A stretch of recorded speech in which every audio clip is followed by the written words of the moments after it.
Hello again everyone, welcome back to ptet.chemistry channel. My name is Dr. On. In this tutorial video, I'll go through this old syllabus. Well, not really that old, it was November 2015 for this 9701.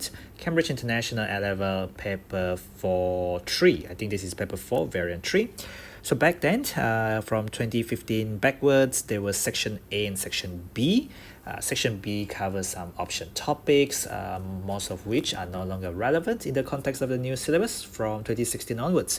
So you can use older papers for revisions, but always keep in mind the current specifications and curriculum. So have that document for the examination year that you'll be sitting for your exam, so that you are not, necessarily troubled or worried about stuff which are no longer in the syllabus. Okay, so throughout the tutorials, I will try to skip over stuff, or I will explain stuff where they are no longer relevant to the current specifications or the current syllabus for the 2022 version of this Cambridge International syllabus. Okay, most of the contents within, however, are completely relevant for any 14 to 16, sorry, not 14 to 16, but 16 to 18 years old students, obviously. In this first question, the dissolving of an ionic compound in water, so is accompanied by this energy change, and this energy change per the stoichiometric amount is expressed as kilojoule per mole, which is this enthalpy change of solution. So when you dissolve 1 mole of the substance in a large amount of water to give an infinitely dilute solution under standard conditions. So you want to be able to describe in terms of bond breaking and also bond making. So what happens to the solid ionic lattice? It started from a giant ionic lattice structure, which consists of alternating cations and anions, as you know. Giant ionic structure looks pretty much like this in 3 dimensions, and they are solid as the particles are tightly packed, and they are held together tightly packed, and only vibrate about fixed positions as a solid. So in terms of the bond that you need to break, so we need to break, better spell that properly. We break the strong ionic bond between oppositely charged ions. Strong ionic bonds between the oppositely charged ion, which I can specify between the Mg2 plus and the Cl minus. And what bond are we forming? When dissolved in water, you are being surrounded by water, you get hydrated. When dissolved in water, the aqueous ions, when dissolved in water, they become aqueous ions. So the Mg2 plus and Cl minus become surrounded by water, and they will form ion dipole bond, forming ion dipole bond. So the ions are charged, and then you can talk about water molecule is polar.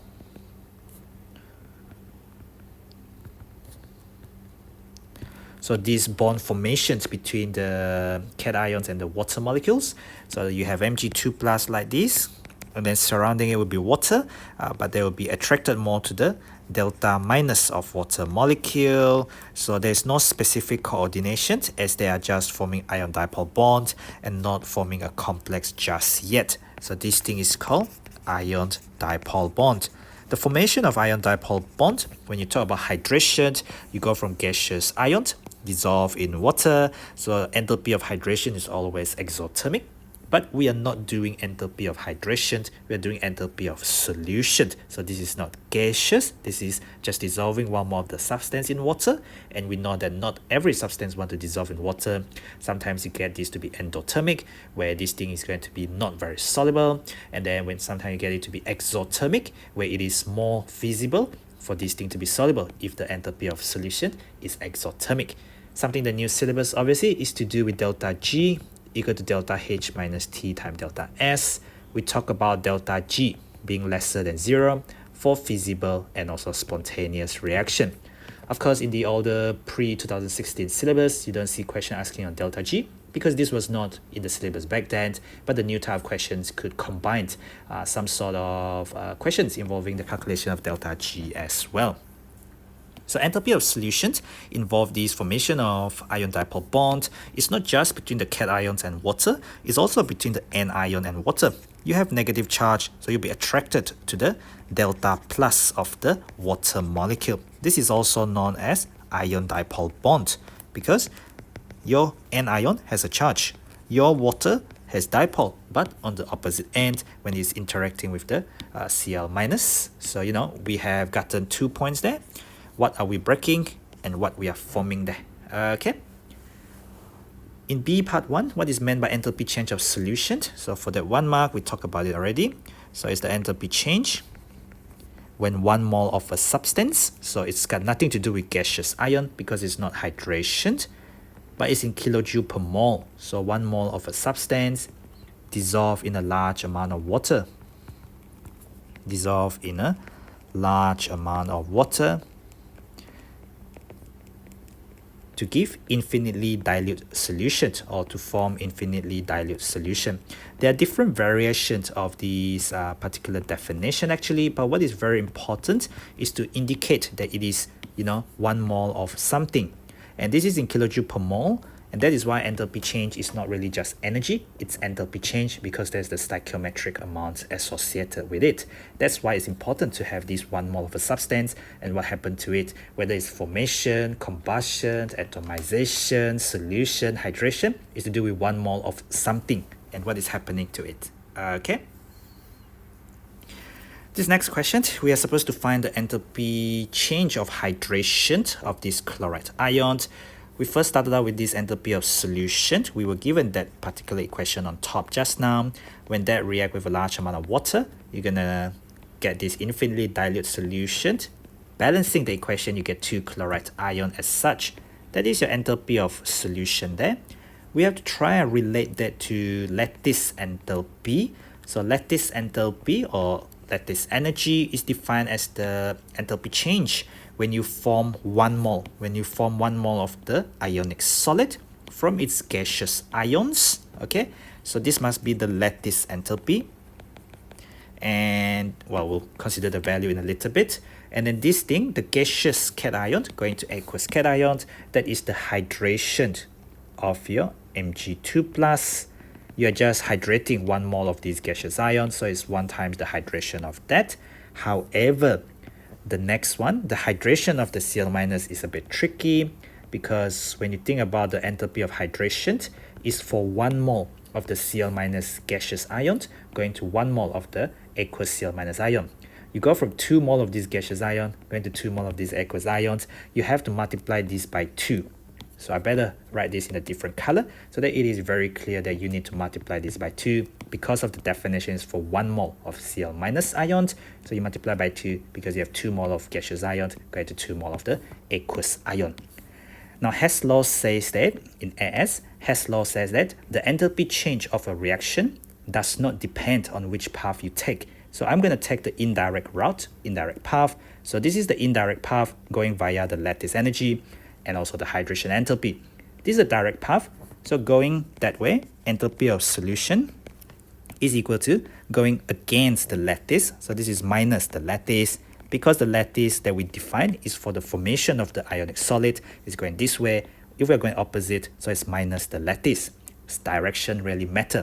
And then I will add the hydration of the Mg2 plus, and I have 2 times the hydration of the Cl minus.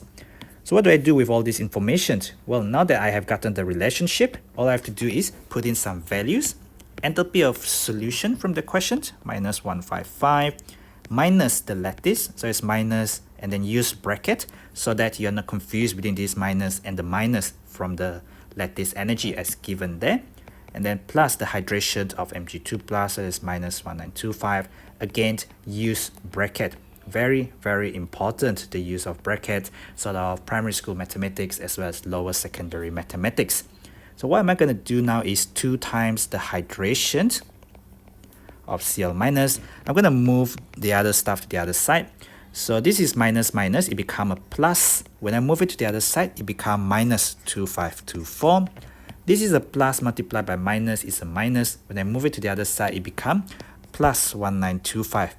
I expect my hydration enthalpy to be negative because I am forming ion dipole bond from something that has no interaction between the gaseous particles at all, and then I'm surrounding it with water and just forming that ion dipole bond without breaking anything. The formation of ion dipole bond is exothermic. So if my answer is not negative, I know something is wrong.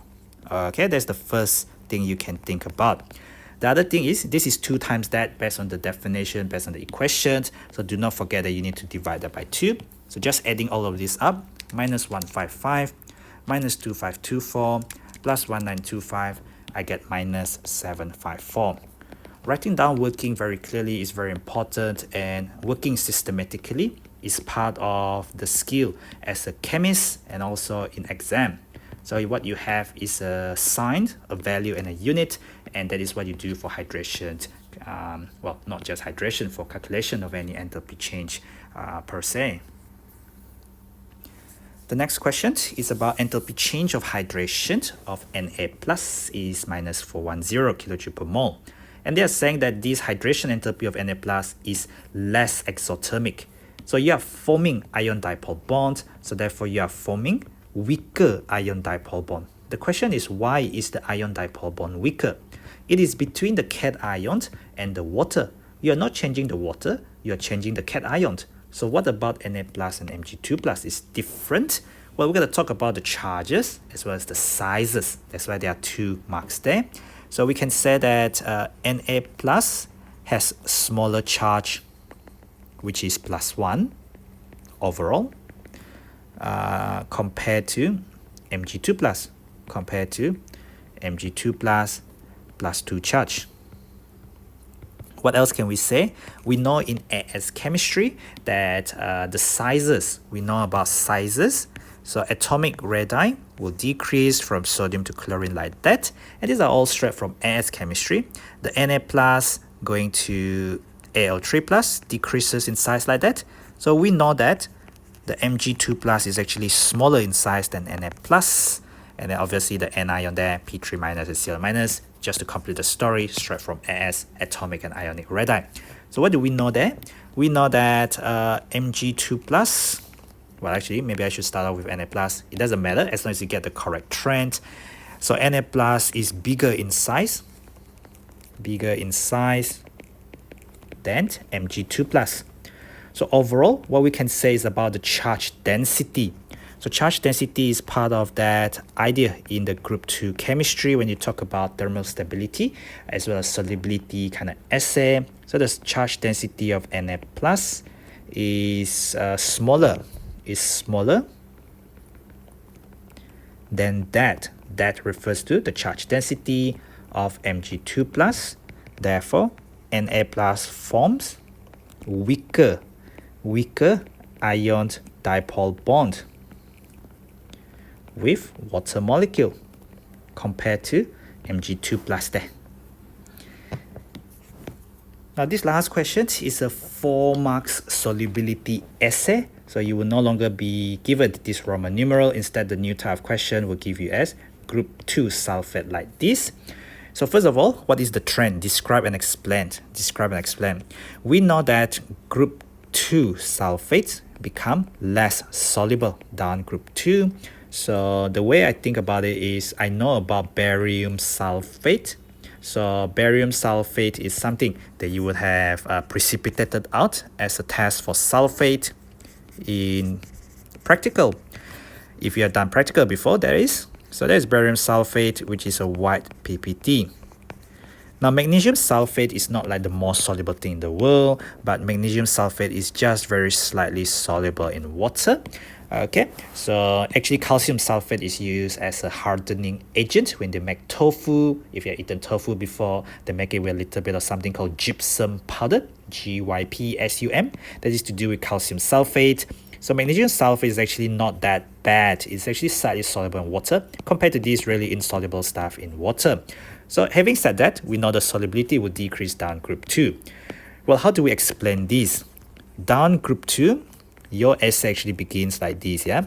Down group 2, there are more field electron shells. So I've done this essay a lot of times, and you can follow these actually from my other topical playlist as well. If you don't watch this particular video, you need to prepare for it in case it will definitely come out, whether as solubility of sulfate or solubility of group 2 hydroxide.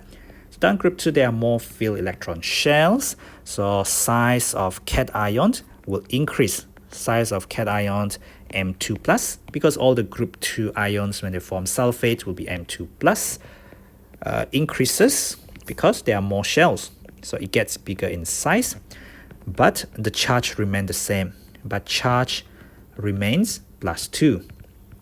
If that is true, what we can say about the charge density is that the charge density of the cation would decrease. The charge density of M2 plus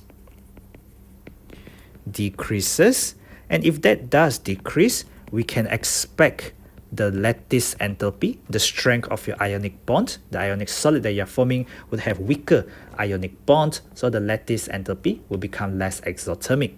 But we're talking about solubility, so we also have to think about the hydration as well. If I write out a particular Hess diagram for you, so that's solid plus aqueous dissolved in a large amount of water, you're going to get M2 plus aqueous plus SO42 minus aqueous like this. What happened then is I'm going to relate that with the gaseous ion, because we have to think about lattice enthalpy, just like the earlier bit of this question. So what we get there is what you call the lattice enthalpy, as you form 1 mole of the ionic solid from its gaseous ion. So that going to the aqueous ion, that is the hydration of the M2 plus ion. This gaseous sulfate going to aqueous sulfate, that is the hydration of the sulfate. Not that that is very important, because we don't change the sulfate as we go down group 2. This thing on top there is the enthalpy of solution. So what you could see that this is the lattice enthalpy, and we also have to involve the hydration enthalpy of the cation. The previous question asks you on the effect of sizes and charges on the hydration enthalpy. And because we have a charge density of cation decreasing, we know that the cations would have smaller charge density. So even the enthalpy of hydration will become less exothermic. The lattice enthalpy will become less exothermic. So both the lattice and also both the lattice and the hydration, I should really clarify this very, very clearly, that both the lattice and also the hydration, but hydration there are 2, they're cation and anions. We are not changing the anion, so it's all the group 2 sulfate. So it's just the cation that are important here, and charge density of cation decreases, so both of them will become less exothermic. Now looking back at the equation which I have written at the bottom, you will see that enthalpy of solution is equal to minus the lattice enthalpy plus the hydration enthalpy of M2 plus the hydration enthalpy of the SO42 minus. Okay, so we are going this way, so going against the lattice is minus the lattice plus the hydration of cation plus the hydration of the anions. Having done that, we can go back to our essay. We know that these group 2 sulfate become less soluble. So that means the enthalpy of solution will become more positive. That means more endothermic. So therefore, the delta H solution becomes, you can say, more endothermic. So that means it becomes more positive. That's why, it becomes less soluble. It becomes harder to dissolve it. Or what you can say is, it can become less exothermic. I think it is slightly easier for us to think of it as in terms of more endothermic. Now, we know that both of them will decrease. They will decrease because the charge density of cation decrease. You want this to become more positive. So this is a negative term. So think about the lattice enthalpy is negative. So when you have minus negative, it's going to be positive, because minus times negative will become positive. And you have positive times negative. Positive times negative is going to be negative. So what we get there really overall is we need to consider the balance between the two. In order to get this to be more endothermic, this needs to be more positive. So this needs to be bigger than this going down group 2. If this needs to be bigger than this cannot decrease much more compared to this, which means this has to decrease a lot more compared to this. So we can say that this decrease lesser than this, or we say that hydration decrease more than the lattice. So overall, what we can say is, therefore, the hydration enthalpy of the cation decrease much more than the lattice. That is usually the tricky point there, because it's about the balance. You want the overall to become positive, so this must not decrease a lot. This must decrease more, so that the positive will win over the negative, and they become more endothermic, and they become more less soluble down group 2, because more endothermic, less soluble, more difficult to dissolve it. Of course, when you come to group 2 hydroxide assay, it will be the opposite trend. So this will be the other way around, as you want it to become more exo for the group 2 hydroxide. Okay, that's the end of the 11 mark question. This is a fixed essay for marking that usually come out as part of group 2 essay that you can prepare for.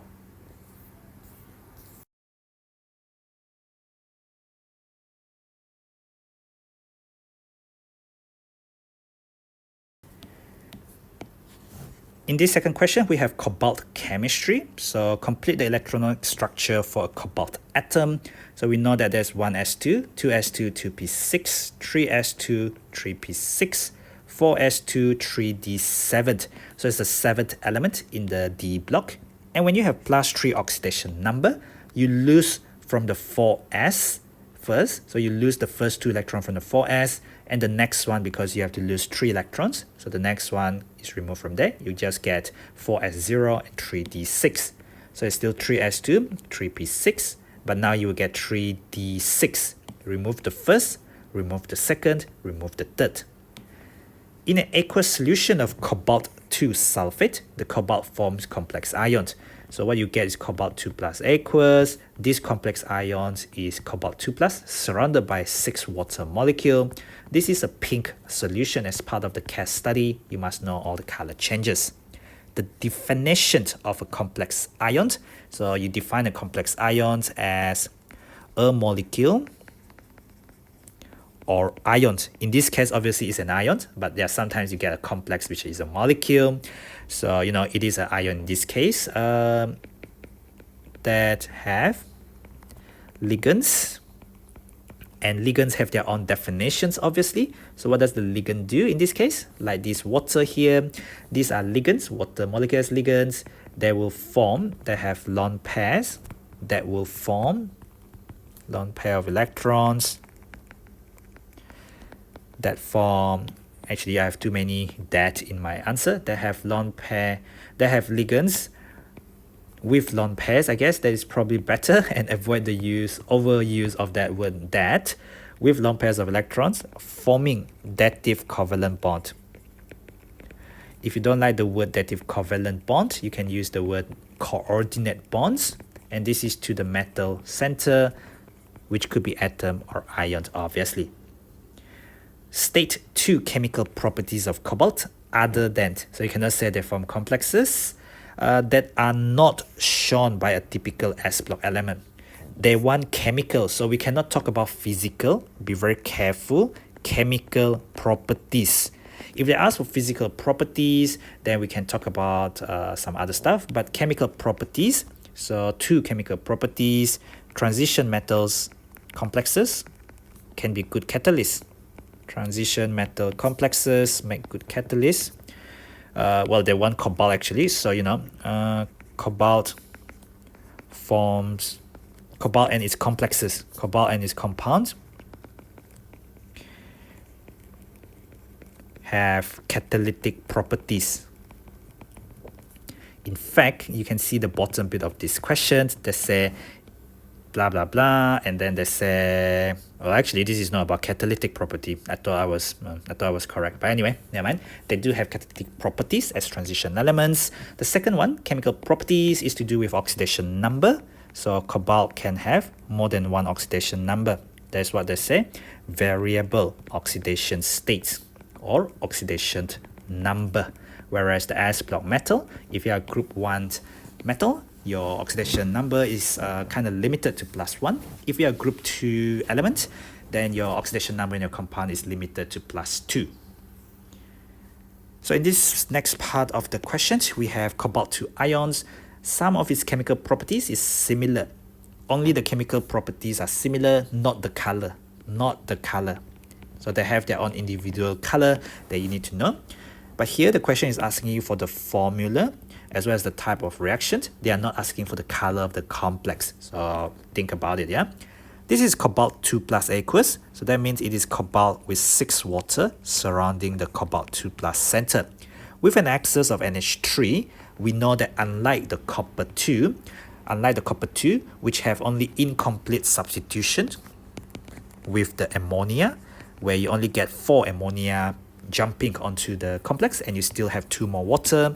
So incomplete substitution with ammonia as a ligand, such that you get copper with 2 more water and you have 4 ammonia. That is your dark blue solution. Hopefully you know this case study. That is your dark blue solution with the 4 ammonia and 2 water. But with cobalt-2 plus, you're going to get complete substitution. So when you have complete substitution, this means all the water get replaced by ammonia. So you still have the 6 ligands around you, and ammonia, just like water, does not have any charge, so you still retain the 2 plus charge for the overall complex. This is a ligand exchange, or you can call it ligand substitution. They both mean the same thing. So ligand exchange or ligand substitution, that should work. On to the next part of the question. When you react with hydroxide, just like copper-2 plus, you will precipitate out the metal hydroxide. So here you get cobalt OH twice. So they haven't talked about color, obviously, but this thing here is actually bronze color. When I said this thing here, I meant the NH3 complex here is brown in color. And then this thing here, you started with a pink solution, which is the aqua complex, and then you get a blue precipitate. Okay, and with the Cl minus, it's gonna give you Cl minus aqueous. Okay, actually you use concentrated HCl. That's the best way to do it. Plus the cobalt-2 plus aqueous with the water as a ligand. Chloride is much bigger, so what you get is COCl4 2 minus, just like copper-2 plus, but this one is pink solution, whereas the one on the right hand side is a blue solution. And of course you will kick out the water as well. My equation is not balanced here, so I better take note of it. And when you want to write the actual equation, you have to balance the actual equation. Okay, so don't leave it not balanced there. Anyway, this is a blue precipitate. You can write it as such, or you can write it as cobalt with 2 OH minus, and then you can have 4 more water, just like the copper-2 hydroxide complex, or you can leave it like this. Cobalt-2 hydroxide is perfectly okay. The formation of most metal hydroxide, including transition metal hydroxide, they are going to precipitate out as a solid. Here you're going to get a blue precipitate. This next bit of the question, this is to do with S2O2 minus. If you look under rate of reaction, rate or kinetics topic in A2 syllabus, you will know that iron 2 plus is used as a catalyst to react with this S2O2 minus and I minus. But here, you don't even have the I minus, it's just the CO2 plus reacting with that. And for that 5 mark, the most difficult thing is not the earlier bit of the question, but it's actually this last bit of the question. So the new syllabus will no longer give you a full data booklet with all the E0 values. I suppose for this particular question, you'll be expected to have access to some electrochemistry data. There's the reduction potential. If we look at this thing here, so if I look at S2O2 minus, this is with SO42 minus, and I'll have to gain 2 electrons. This is reduction. If I look in the data booklet, which was available at the time that this paper was offered, the data booklet lists all the E0, which is the electrochemical data, in alphabetical order. This is plus 2.01 volt. Since this is my reactant, my reactant is going to be on the left, so this is going to get reduced to this. So this is the reducing agent. The CO2 plus must be the reducing agent. If it is the reducing agent, itself will get oxidized. So we are not looking for CO2 plus on the left hand side in the data booklet. We're looking for CO2 plus on the right hand side because that is your reducing agent. So what happened with the CO2 plus is that it will go to CO3 plus, going to a higher oxidation number, and that is your EOX because loss of electrons is oxidation, and they don't obviously label it EOX, they show it as CO3 plus electrons going to cobalt 2 plus in the data booklet, and that is actually plus 1.82 volt. When we show the oxidation, we just label this as EOX. We never ever change the sign because later on we're going to be thinking about something called E-rad minus EOX. So your E cell is E-rad minus EOX. When you combine these two equations together, you will see that the two electrons and the two electrons do not cancel each other out. So technically speaking, you need 2, 2, and 2. And then when you add the two equations together, this and this can react to give you CO3 plus and 2 of that. But even though we multiply this by 2, we do not ever multiply this by 2. We do not change the sign there because the E-rad minus EOX already take into account you identifying which one is E-rad and which one is EOX. So looking at that equation, my E-rad is plus 2.01 minus bracket plus 1.82. Without even doing it, you can see that this is going to be positive. And there is something in the new syllabus, so your calculator will not show you the plus, but as with anything physical chemistry, sign, value, and unit, we know that this is greater than 0. So the E cell is greater than 0. Delta G is also related to E cell now in the new syllabus. So your E cell is greater than 0. Your delta G is equal to, better use a different color to distinguish this thing here. Delta G equal to minus NFE cell. So N is the number of electron transfer, which is 2. F is Faraday constant. Your E cell is greater than 0. So your delta G is going to be lesser than 0. And when delta G is less than 0, as stated in the A2 energetics, advanced energetics, this is also going to indicate the reaction is feasible and spontaneous. So this reaction is feasible, which means what is the formula of the cobalt species that we will get? We will get cobalt 3 plus. As stated in the data booklet, that is actually cobalt H2O6, but no longer 2 plus, is 3 plus. If you don't wish to write that down, I'm pretty sure you will get away with this if you write down CO3 plus, but you have to include the term aqueous. Why? Because if you read the question, this was CO2 plus aqueous, you have to write CO3 plus aqueous. CO3 plus on its own will not be accepted. This is okay because CO3 plus aqueous basically means it's this complex with the 3 plus charge there. And that's the 5-mark question. So this next bit, we have some transition elements present as superconductors. I don't think we need to know anything about superconductors. We are asked to find empirical formula, the simplest whole number ratio of atoms. So it looks like very, very complicated, but these are scary elements which we don't normally use. But it's okay, it's empirical formula. It's only 1 mark, so let's just get on with it. 13.4 divided by yttrium. Yttrium is just below scandium in group 3. So not group 13, but group 3. So make sure you know your new periodic table. So just below scandium then. Barium is group 2, so 41.2 divided by 137.3. Copper there is 28.6 divided by 63.5. And last but not least, we have 16.8 divided by 16.0. So press your calculator, 13.4 divided by 88.9. I get 0.151 to 3 significant figure.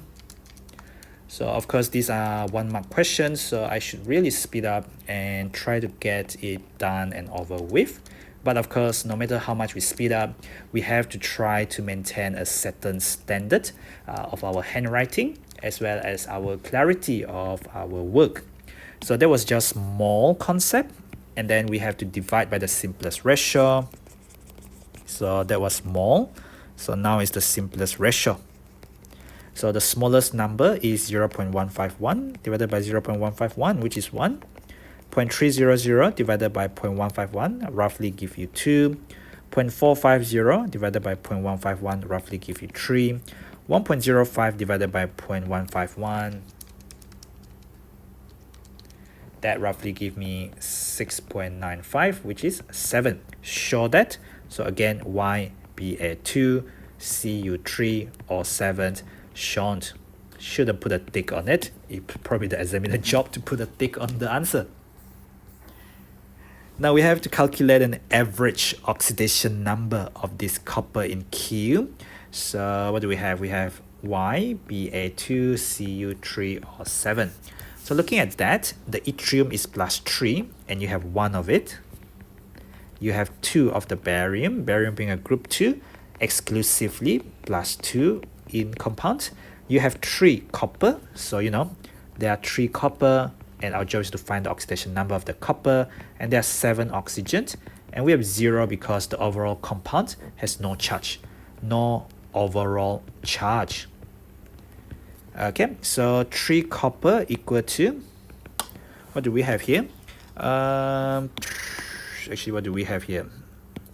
+3 +4, 2 times +2 is +4, so +7. +7 minus 14 is -7, so that's going to be +7. Copper equal to +7 over 3. So they want the average, and they don't want really fractions. They want to calculate. Calculate means not really fractions unless they want it.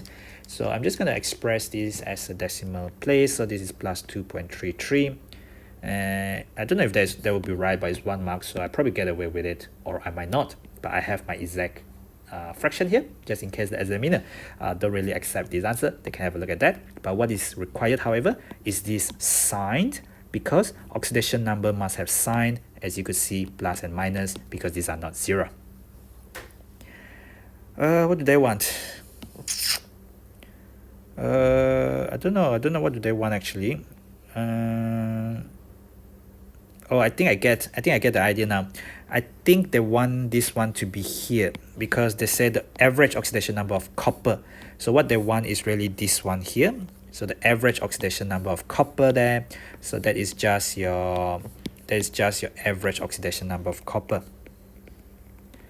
Average oxidation number of copper, and then you have 3 times copper. So each one, you see, now each of the 3 is when we divide that by 3. So I'm going to get that final answer here. So realistically speaking, this is not bad for a 2-mark questions. And that is the end of that 13 marks, rather unusual transition metal question, I guess.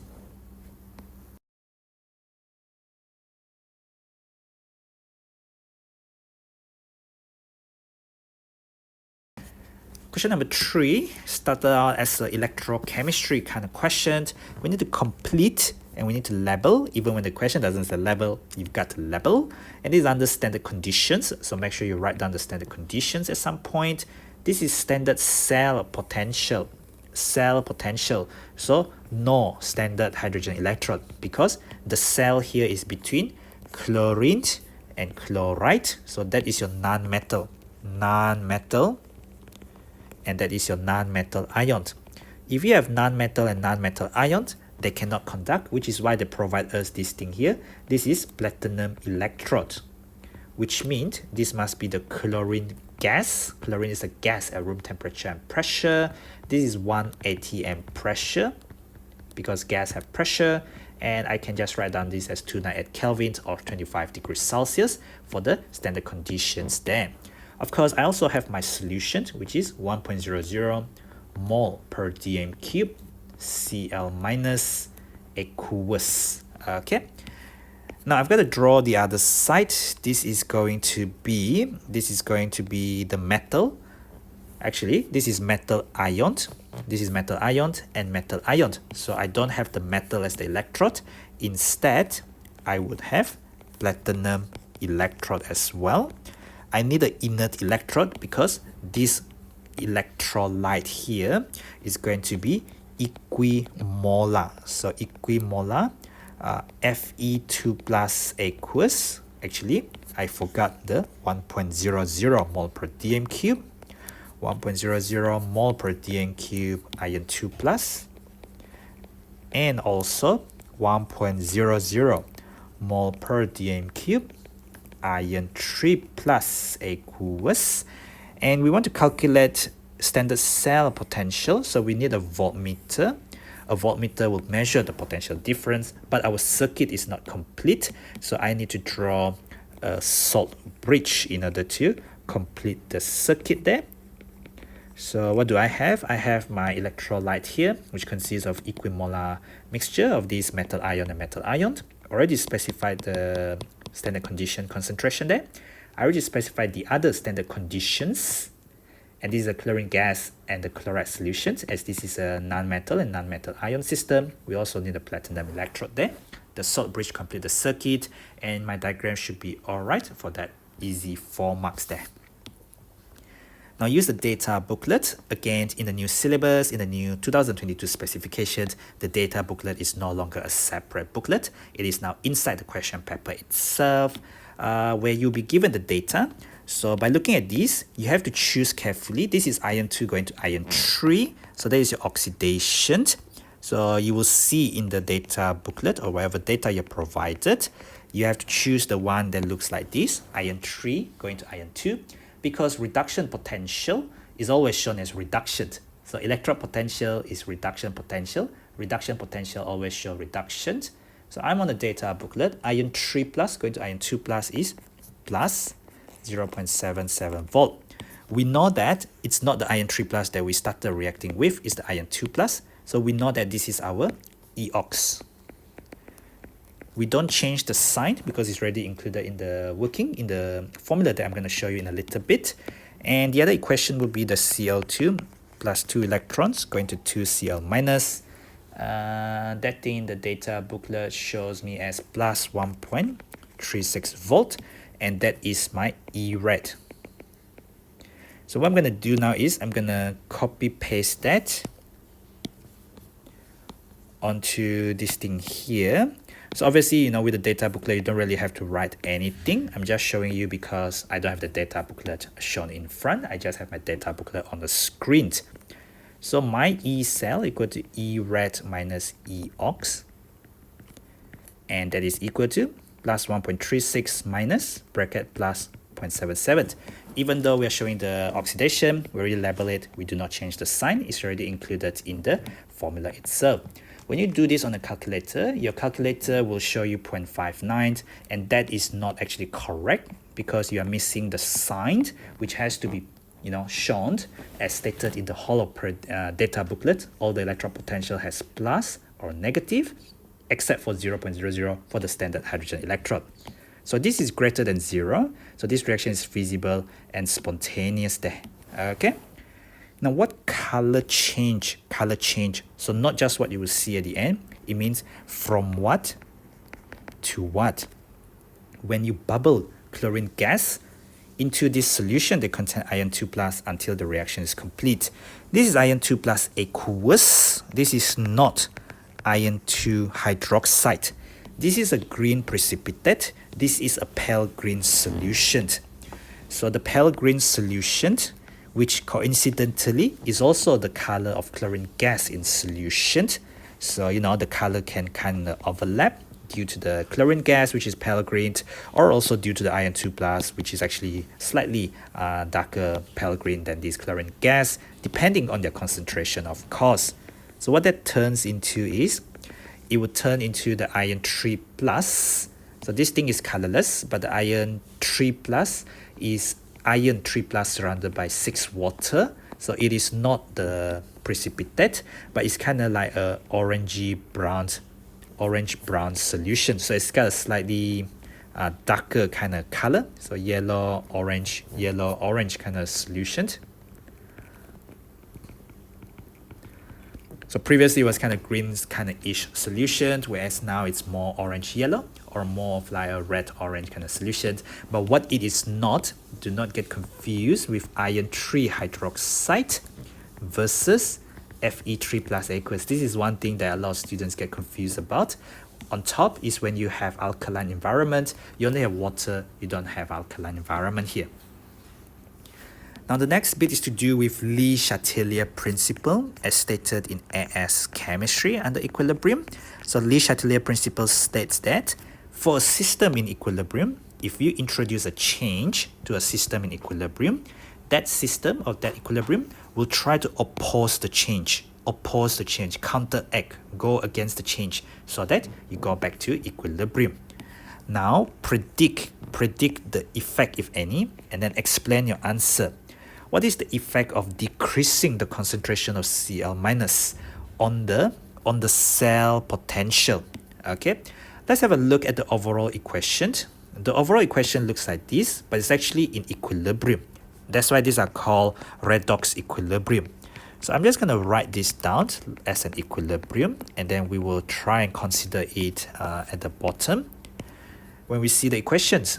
So we know that this equation here, is that a good idea? Let me change the color so that it is much more visible. So we know that explaining our answer is going to be the second bit of the question that we need to answer. So that thing there is E cell equal to plus 0.59 volt. So this is actually part of the new syllabus introduced from 2016. They call it the Nernst equation. But the Nernst equation is a quantitative, it's to do with numbers. This got nothing to do with numbers, so we don't really need to think about the actual calculation. So what I can do is I can explain first. All right. So as the concentration of Cl- decreases, so this thing in a square bracket represent the concentration of Cl-. As that decreases, what would the equilibrium tries to do? The equilibrium will try to increase the concentration of Cl-. How can I increase the concentration of Cl- to counteract the change? I will shift to the right. So therefore, I will shift to the right side to form or to produce more Cl-. As I shift to the right hand side, therefore, when I shift to the right hand side, therefore, my E cell will become more positive. As I become more positive, the reaction become more visible. They just say what is the effect on the cell potential. As you shift to the right hand side, you will favor the right hand side, and therefore the E cell will become more positive. This is the overall redox equation, so I cannot say it favors just the reduction. In fact, it does favor the reduction more, as it favors the Cl2 going to Cl- to increase the concentration of Cl-. Having said that, your E-rate will become more positive, but it's no longer standard. If your E-rate become more positive minus the same value is going to give this more positive. Or you can look at the whole picture. When the whole thing shifts to the right, your E cell will become more positive, and you can confirm this with the Nernst equations as stated in the new syllabus. You can confirm with a couple of values above 1.00, when actually below 1.00 when you decrease the concentration of Cl- with that Nernst equation. So I've just answered the first bit to the question by answering the explanation first in terms of Le Chatelier principle, and I still get the effect to answer the first bit of the question. That's how I get the 2 marks there. Now just a few more questions to run up this electrochemistry bit. So a fuel cell, so we know a fuel cell is a clean energy. In this alkaline fuel cell, so not acidic, yeah, alkaline fuel cells, so we have OH minus, not to do with the acidic conditions. Write the half equations. So these are straight from the data booklet. I'm not sure how useful it will be when you don't have the data booklet in front of you, because that's how it is in the new paper, in the new syllabus. So what we have there is hydrogen. They are passed over to inner electrons immersed in the alkaline conditions. So realistically speaking, what kind of thing are we looking at? We're looking at OH minus. I know we're looking at one of these, so O2 plus 2 H2O plus 4 electrons going to 4 OH minus. You might have seen that from your O-level or IGCSE days. And the next one will be something to do with hydrogen, I guess. So where's my hydrogen? Yep, I found one. So the one they're looking for is not the H plus electron going to hydrogen gas. You're actually looking for this other one, which is 2H2O plus 2 electrons going to the H2 plus 2 OH minus. But then both of them show reduction, so that is not exactly true. What happened? I guess the hydrogen and the oxygen has to react. So this hydrogen plus 2OH minus should be on the left hand side because the hydrogen is the reactant in the fuel cell.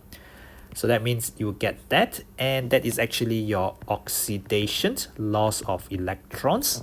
I've just reverted the equation shown in the data booklet as part of reduction potential. So the hydrogen and oxygen will combine. This is 2 electrons, this is 4 electrons. If you multiply the whole thing by 4, you will get 2H2 plus 1 O2. And then the 4OH minus on the left, cancel the 4OH minus on the right. This will be multiplied by 2 to give you 4H2O on the right, 2H2O on the left. Overall, you will get 2H2. If you multiply the first bit by 2 and then you add with the second bit, you get 2H2 plus O2, giving you 2H2O. This is the overall fuel cell reaction, which is basically the hydrogen combined with oxygen in order to, give you the clean energy, because there is no other pollutant. So one possible advantage over a conventional simple cell battery. Okay, we need to be careful here because a simple cell battery does not give carbon dioxide. So we can't talk about that this is a clean energy and no pollutants, because this thing doesn't give out carbon dioxide as well. So it's a suggestion question, but then you can't possibly use the idea of clean energy here because of what a simple cell battery does. It's one of those battery that they have in laptops and stuff that feed on electricity. So I guess what do we think about here? Oh wait, hang on. This simple cell battery wouldn't be those rechargeable battery. This is probably one of those disposable AAA or AA battery. So in a sense that those are disposable and they might not last very long as compared to a fuel cell, which of course is used in a rocket, not just rocket, in space shuttle as well, because that's how they sustain life out there in the space for the astronauts. Okay, so obviously this is talking about longer time between recharges, because longer time before having to recharge fuel cell, because they can last over a longer time. They have a bigger energy storage capacity compared to a simple cell battery. Bigger energy density, I guess, energy storage capacity or energy density compared to a simple battery, compared to simple cell battery. Okay, I'm sure there are many other more advantages that you can think of. These are just one of the things that come on top of my mind, really. Okay, so that's it really for this 12-mark electrochemistry question.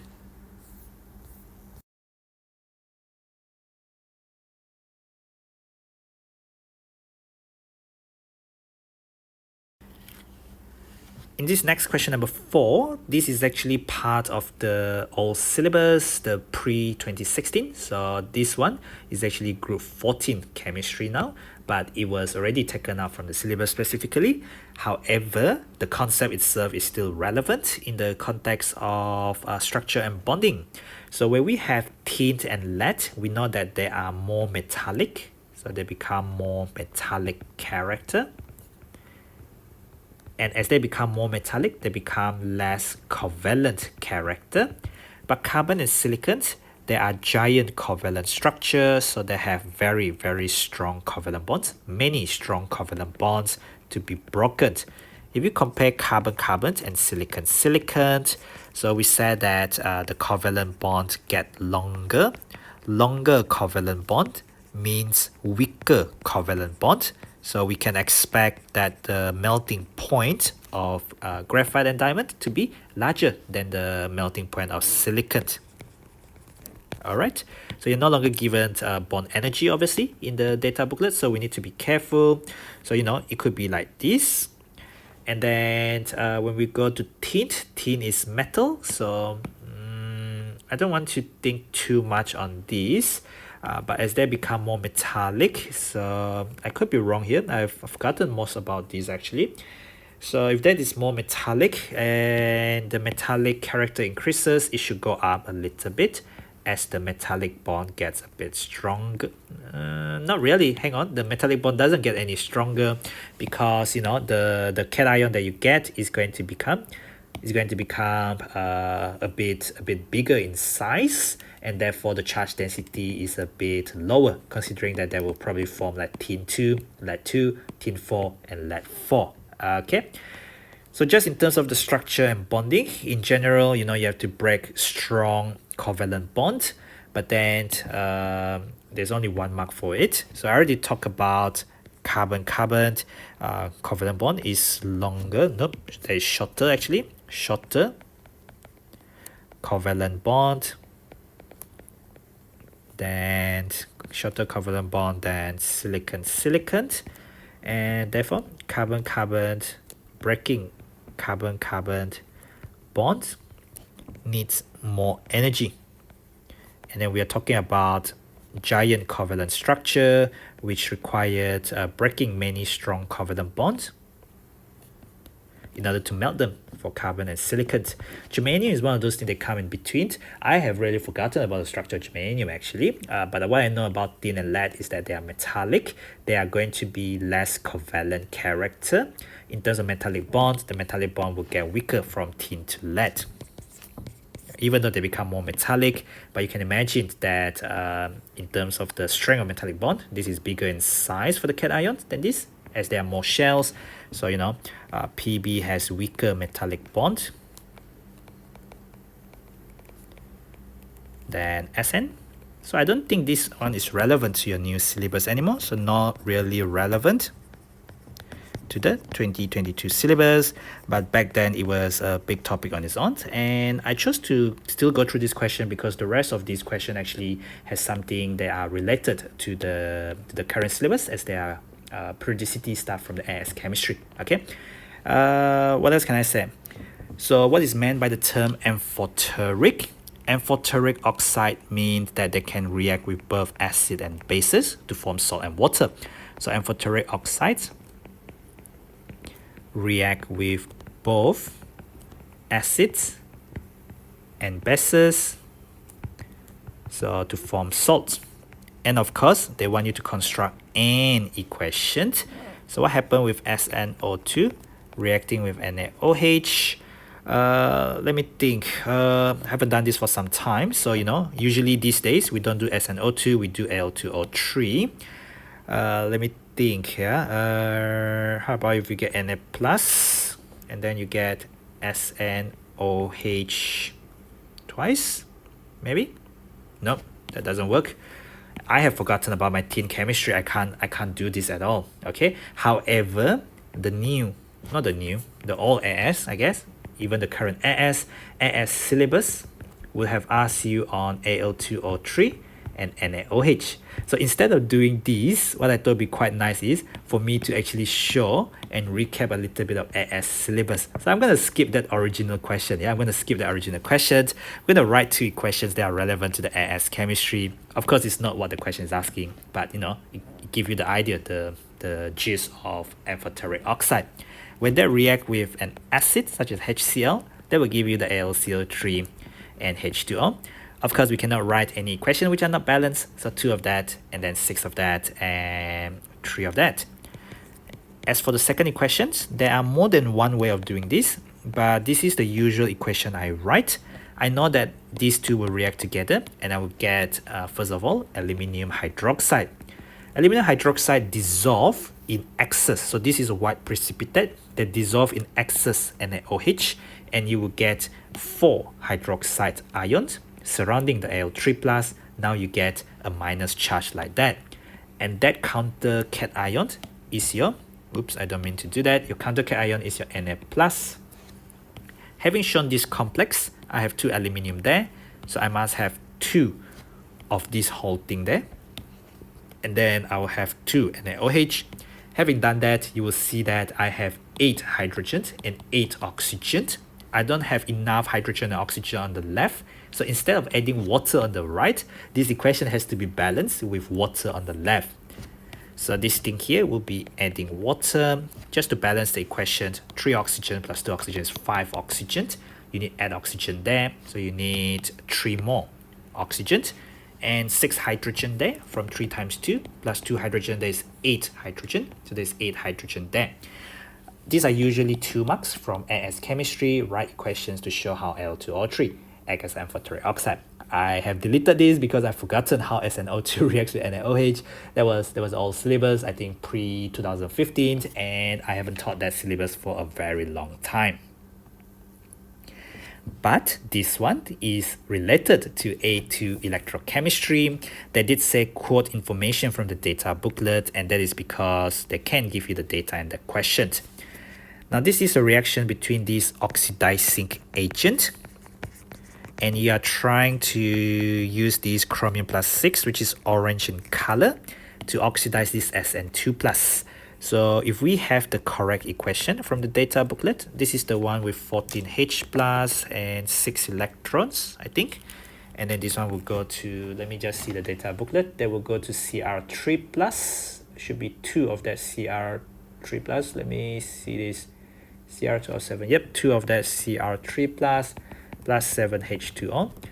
This E naught is plus 1.33 volts. Acidified dichromate bracket Vi, or H plus Cr2O7 2 minus. I prefer the formula than writing down the words.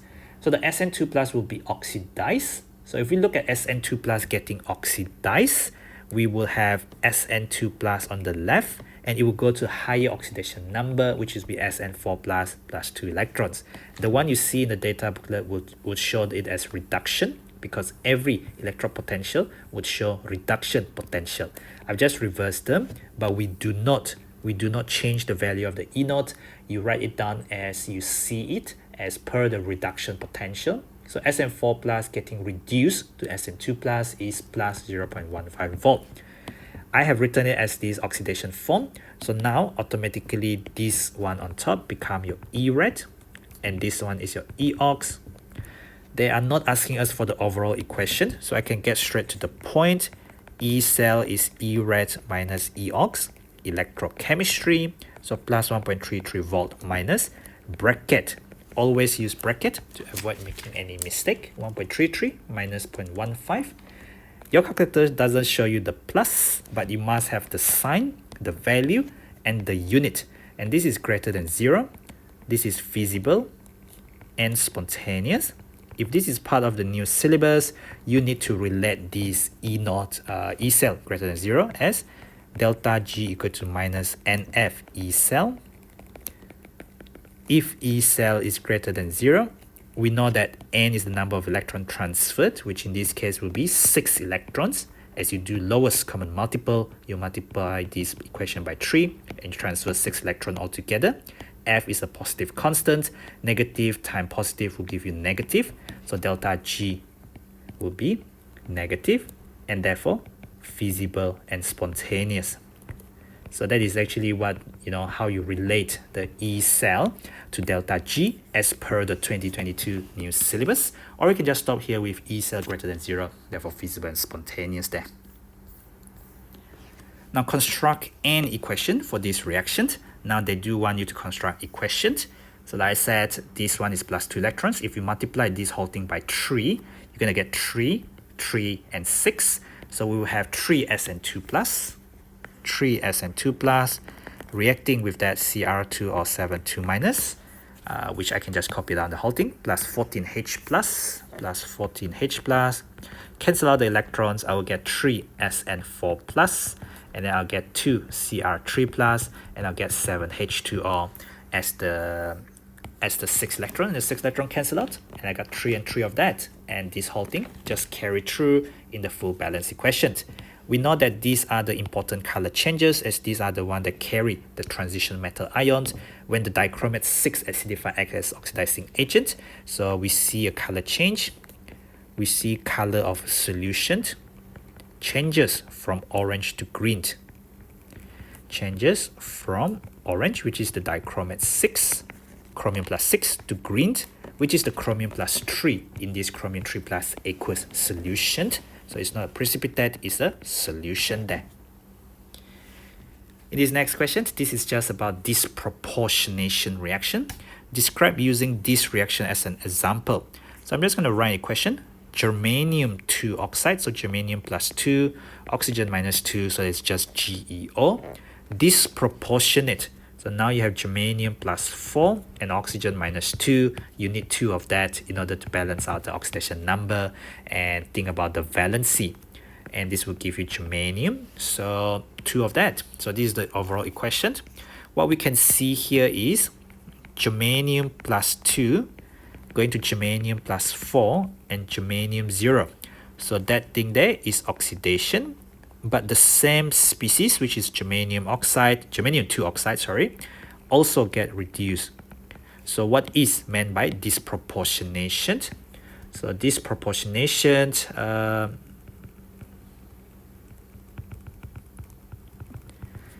is when one species is both oxidized and reduced in the same reaction. So I already shown using the equation, using the example there with the germanium 2 oxide, and I don't have to describe it again.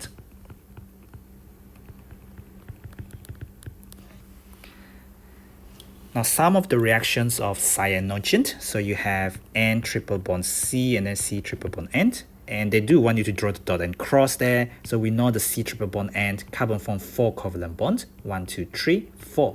Carbon form 4 covalent bond, 1, 2, 3, 4.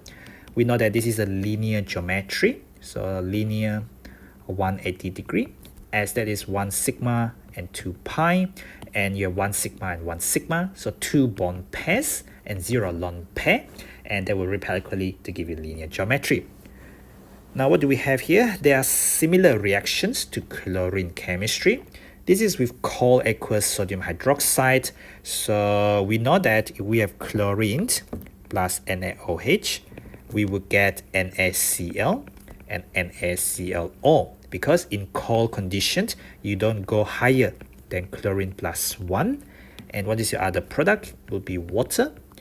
And from 0 to minus 1 is decrease of 1. From 0 to plus 1 is the increase of 1. So the changes in oxidation number balance out, and I will need 2 sodium there to balance out the sodium. I have 2 chlorine, that's balanced out, 2 hydrogen, 2 hydrogen, 2 oxygen, 2 oxygen.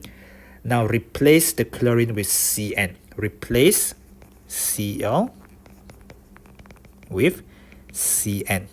Because they say similar to chlorine, right? And they purposely show it like NC and Cn like that. So what we're going to do now is we're just going to replace this. So 2 NaOH and then Na bracket Cn, which is the same as NaCN. And then Na, replace the Cl with Cn. So I'm going to get CNO, because replace the Cl with Cn. Now this thing will become NaCN, and of course I just need to balance the equation with 1H2O there. Okay, so hopefully you can see the relationship there. As for the drawing a dot and cross of this molecule here, I usually prefer to draw a display formula where I can count the bond first, and then I just convert this cross, cross, cross, dot, dot, dot, and do not forget nitrogen is in group 15 with 5 valence electrons. I only use 3 for sharing, I still have 2 more there. And I have 1 cross there, and this carbon give me another cross, so cross, cross, cross, dot, dot, dot, nitrogen, and complete the outer shell electrons only. So you can see that is clearly this one translated into the correct dot and cross with all the full outer shell shown for that 1 mark. Now at room temperature, phosphorus atoms form P4 molecule. As you know, that is the actual number of atoms in one single molecule of phosphorus. So it has a cage-like structure with all phosphorus single bonds. They're all trivalent, so they form 3 times phosphorus covalent bond. If you have seen this structure in AS, you should be able to, sketch it out. It actually looks like this. So it's like a trigonal base. And then what happened now is you have a pyramid that looks like this. So this is like behind. So this is actually should be drawn with dot, dot, dot. But I just want to show you 1, 2, 3, 1, 2, 3, and then around this phosphorus 1, 2, 3, around this phosphorus 1, 2, 3. So each of these phosphorus still have 1 lone pair. So you got 3 bond pair and 1 lone pair around each phosphorus, around each of these phosphorus. And this is a good time to actually remind ourselves the bond pair, which will repel lesser compared to the lone pair bond pair. So the lone pair bond pair repel more than the bond pair. And what you get is a trigonal pyramidal shape, and just like ammonia, this is 107 degree. Of course, they haven't asked you on shape and VSEPR and bond angle. You never know what they're going to ask you, right? So, it's always a good recap to think about structure, bonding, VSEPR when you are revising. In this next bit of the questions, so we have a temperature, a very high temperature here. So P2 molecules contain the P triple bond P bond there. So the average bond energy of P single bond P is 198 kilojoule per mole. So here in P4, you can count 1, 2, 3, 4, 5, 6. So P4 has 6 times phosphorus, single bond. We need to use the above bond energies in order to calculate the enthalpy change of this reaction. So P triple bond P is 489. So we know that enthalpy change of reaction is related to bond energy. It's the total, it's the sum of the bond energy broken minus the sum of the bond energy formed. So the broken minus the formed. So when I need to break 2 times of the phosphorus triple bond, because this is 2 times phosphorus triple bond, and this is 6 times phosphorus single bond, as I shown you earlier, 1, 2, 3, 4, 5, 6 in that structure, as previously instructed by the question. So what we have there is 2 times triple bond, 2 times 489, minus the energy form, you're forming 6 of that phosphorus single bond. So again, when this involve calculation, try to write down what you see from one bracket first instead of jumping straight to conclusions. I know typically that is what students would do, but if you make a mistake, it's quite difficult to trace where the mistake is. I just in fact pressed my calculator incorrectly, so I already made a mistake there. So minus 210 kilojoule per mole is the enthalpy change, so sign, value, and unit there. When phosphorus 5 chloride, so this is phosphorus 5 chloride, it's phosphorus plus 5, and you react with ammonium chloride NH4Cl, which is clearly ionic compound, you get hydrogen chloride and a product with this molecular formula. So you just need to balance the equations with this weird molecular formula that they give you, but it's okay. It's all about balancing equation, isn't it? So they will give you hydrogen chloride, HCl, and then they also give you P3N3Cl6, and we've got all the atoms accounted for. There are 3 phosphorus, well there's 6 chlorine there first of all, 5 plus 1 is 6, but there's 3 phosphorus. So the 3 phosphorus here is very disturbing.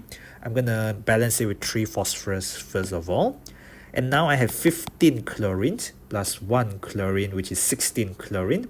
16 minus 6 is going to give me 10 chlorine there, so it must be 10 HCl, hoping that this equation will balance because it's an exam question, right? And what else now? 10 hydrogen and 4 hydrogen, that doesn't look alright at all. That doesn't look good at all. I wonder what this is. That doesn't look good at all. That doesn't look good at all. Let me see. Phosphorus 3 there.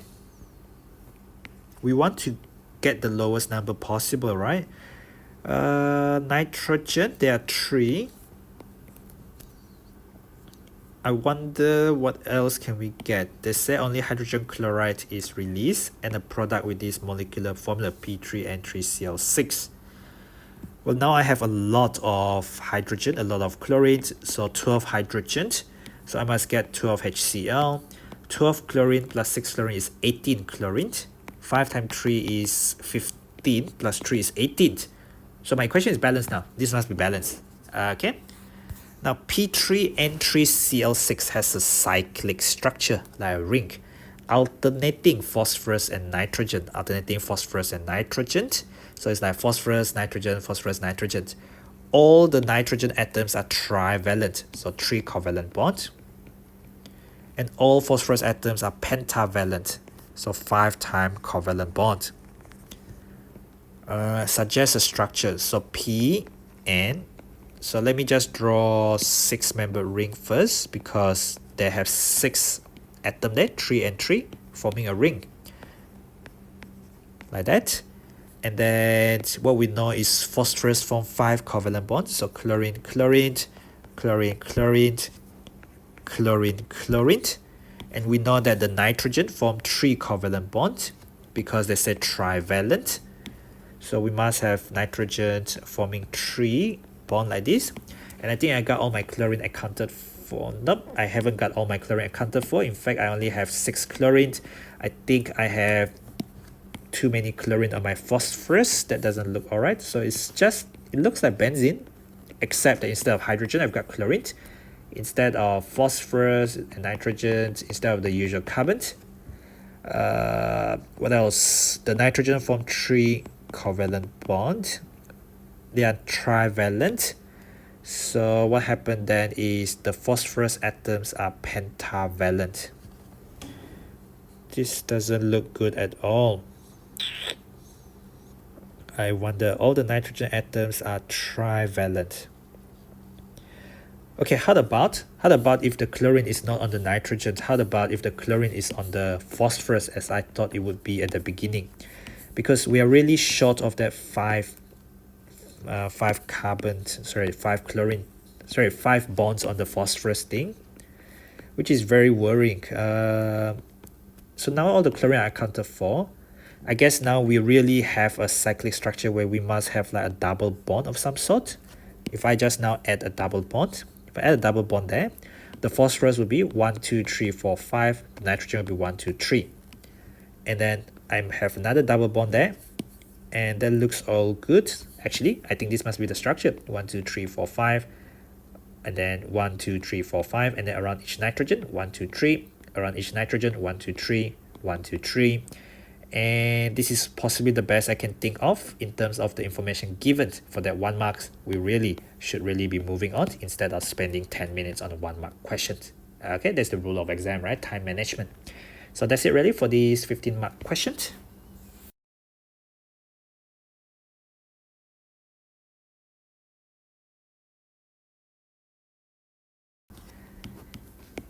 In these next questions, organic chemistry. So what we have is butanol, which is an aldehyde. So you got the CH3, CH2, CH2, and then CHO functional group there. CH3, CH2, CO, CH3. So this is a ketone. As you know, these 4 carbon aldehyde and 4 carbon ketones, they are what you call structural isomer. And in that structural isomer group, they are specifically called functional group isomer as part of AS chemistry. We've done a couple of tests here. So something that reacts with butanol and butanones. So it reacts with both carbonyl of aldehyde and also ketones. So it can't be oxidation. It has to be your 2,4-DNPH. That is the proper name with all the letters capitalized. Or if you want to name it in full, it's called 2,4-dinitrophenyl hydrazine. If we know that hydrazine is NH2NH2, this is just your typical hydrazine. But then you replace one of the H with this benzene group, a phenyl, and then you add on a NO2 at position 2, and then you add on another NO2 at position 4. So 2,4-dinitrophenyl hydrazine, that is your 2,4-DNPH. That will give you an orange PPT with both aldehyde and ketones there, following a condensation reaction. Condensation as stated in the AS syllabus. Now it reacts with aldehyde but does not react with butanol. So we are really looking at phthalate or toluene, which is specific oxidation, very, very specific oxidation of your aldehyde. So in fact, you can use dichromate 6 acidified as well, but I'm just going to use the usual one, which is going to be like your phthalate solution, which is blue in color. Or you can use toluene, which is a colorless solution containing your silver plus, which will give you a silver mirror. Or you can use the orange color dichromate 6, which will oxidize the butanol when you reflux it, but it will not oxidize the ketone, so it will remain orange. You'll see orange to green coloration there. As for the last reagent, it doesn't react with aldehyde, it reacts with ketone.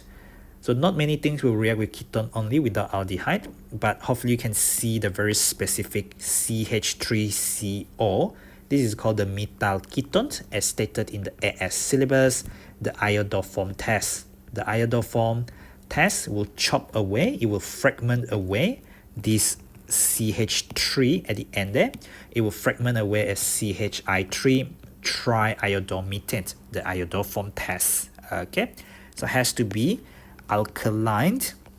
It won't work without alkaline conditions, and then it's aqueous iodine, I2. Okay, or what you can do is you can write OH minus and then I2 aqueous. That would be okay as well.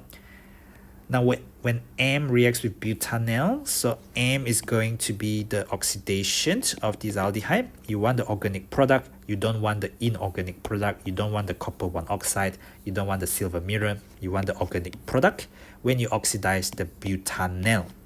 When you oxidize the butanol, you are going to get carboxylic acid. So 4-carbon carboxylic acid there. What is observed when N reacts with butanol? N is your alkaline aqueous iodine. It will fragment away this thing as a yellow precipitate of iodoform. So you don't see iodoform. Instead, what you see is a yellow precipitate. So this yellow precipitate is your iodoform, which is your CHI3, and that forms. What type of reactions is occurring when N reacts with butanol? Well, in a way, when you react with butanol, one of your product is actually going to be a carboxylate. We don't get a carboxylic acid. We get a carboxylate and we get a CHI3. We get a carboxylate instead of carboxylic acid because of the alkaline or basic condition. So you never ever get carboxylic acid until you add excess acid to neutralize the OH minus. Only then you can get back the acid. Otherwise, you always get the salt. And this reaction is essentially the oxidation of ketone, because follow this carbon here. This carbon original of the ketone now has gained oxygen. You lost the carbon, that is not oxidation, but you gain oxygen atom, that is oxidation. So what type of reaction is this? This is definitely oxidation of the ketone, or you can say redox. Why redox? Because the I2 has gone to iodine -1 in the CHI3. The carbon of ketone gains oxygen. So, gaining oxygen there, that is definitely your oxidation. And this question can actually ask you explain why. And this is inorganic stuff. So this is iodine 0 oxidation number going to -1. Decrease in oxidation number is definitely your reduction there. Okay, I just simply call it redox, but if you call it oxidation of the ketones, I'm sure it will be accepted as well.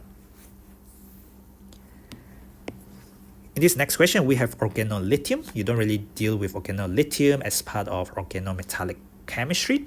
I was actually an organometallic chemist, but that was a while ago when I left my PhD. So, it brings back memory actually.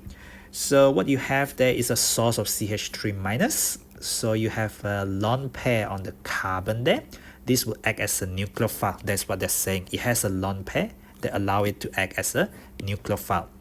Now this reaction between milli, we call it milli actually, methyl lithium, short form milli, and carbonyl compound can be used to make alcohols. So this mechanism is going to be from your AS called nucleophilic addition mechanism onto ketones and aldehyde. The first thing you do is label the dipoles. Label the dipoles. They already shown you the lone pair there, not from the electrons, from the lone pair. From the lone pair, rich in electrons, the first step is attack the electron deficient or poor in electrons. After that, you break the carbon-oxygen double bond. And then in doing so, you will get an oxy-anion intermediate. It's an oxy-anion because you have a negative charge on the oxygen, and this lone pair is now on the oxygen.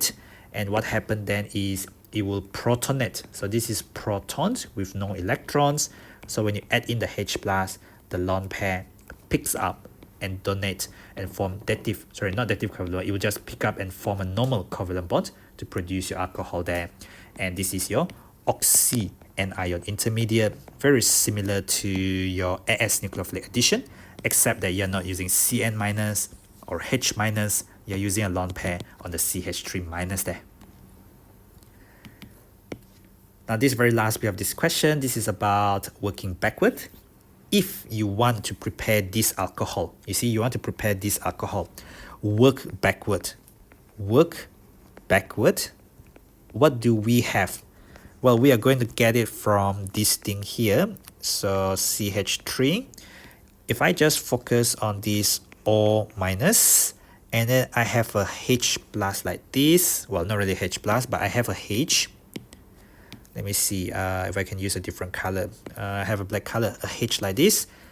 So compound G from butanol. So where is your original butanol?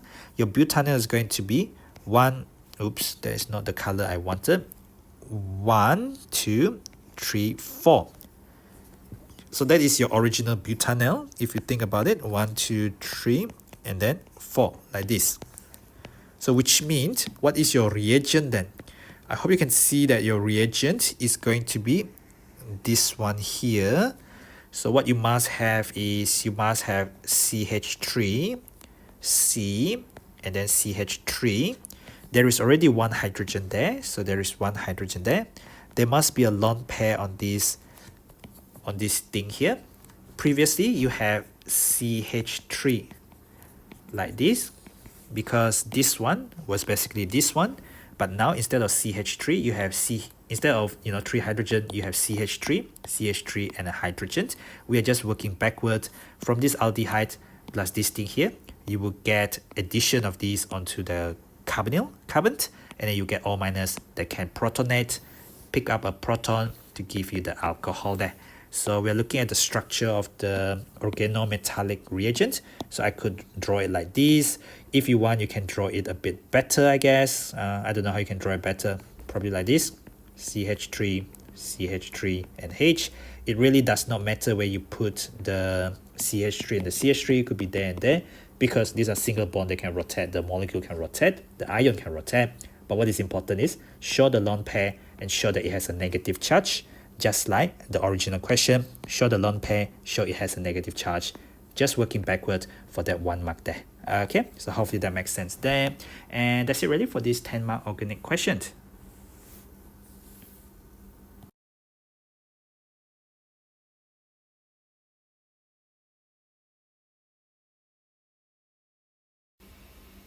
In this next question, we have 4-nitrophenol. So clearly the OH of the phenol is the group with the higher priority. So 1, 2, 3, 4. Or you could do the other way around, 1, 2, 3, 4. You're still going to get this as position number 4. So NO2 is the nitro group. The OH bonded to the benzene is the phenol.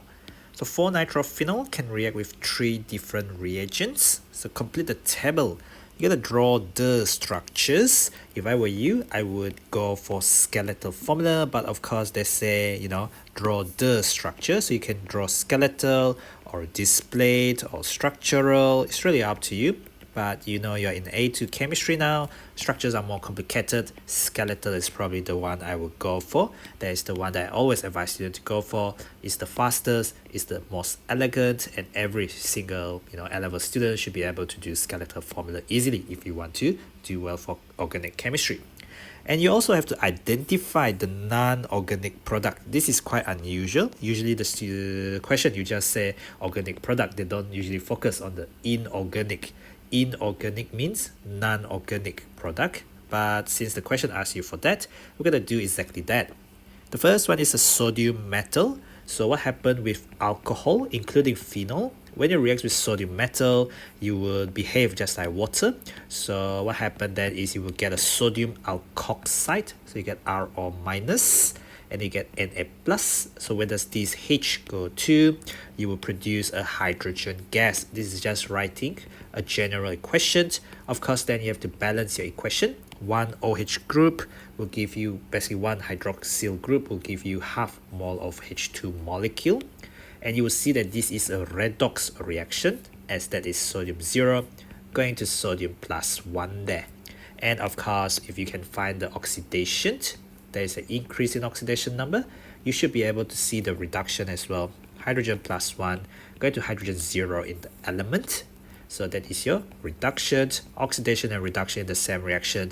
This is a redox reaction between metal and alcohol. So your identity of non-organic product will be H2. They say identify, they don't say draw the non-organic product. So I can just write down H2 as a gas and draw the structure of the organic product. So there is nothing wrong with the nitro group. So maintain the nitro group. And what I get is I get the sodium alkoxide. This is called sodium phenoxide. So the way to spell it is phenoxide. But of course, it's not just a normal phenoxide. It's going to be the 4-nitrophenoxide. So this is sodium and then 4-nitrophenoxide ion. Next bit is Br2 aqueous. This is very specific to phenol chemistry. So we know that phenol highly activates at position 2, 4, and 6. So 2, 4, and 6 substitution. But then the fourth position is being blocked by the NO2. So you're going to get full substitutions at position 2 and position 4. You can think of this as 2, 4 or 2, 4. Doesn't matter. What's going to happen will be your substitution reaction. So you will kick out the H plus and you replace that with Br and Br. The OH activate at those positions. And you also have your nitro group uninterrupted. So you kick out the H plus, you replace the H with the Br. So you remove the H plus and you're gonna get HBr as a gas, or probably even aqueous solution is acidic. But when this reaction give out these fumes there, you're gonna decolorize the bromine water from orange yellow to colorless as the bromine reacts.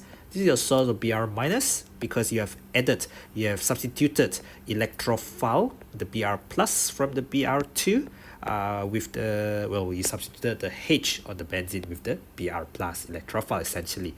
When you are asked about equations, you can of course write a balanced equation for this as well, even though they don't ask you here, but you never know when they ask you. So you have this H and this H, which we're not gonna show, I guess. So that phenol there, there is an ugly phenol there. So there's a better phenol, and then I have Br2. I want to add Br plus and Br plus, so I must have 2 Br2, and then I maintain my original NO2 unreacted, and then I've added a Br and a Br there, the OH maintained there, and I get 2 HBr because I kick out the H plus and the H plus.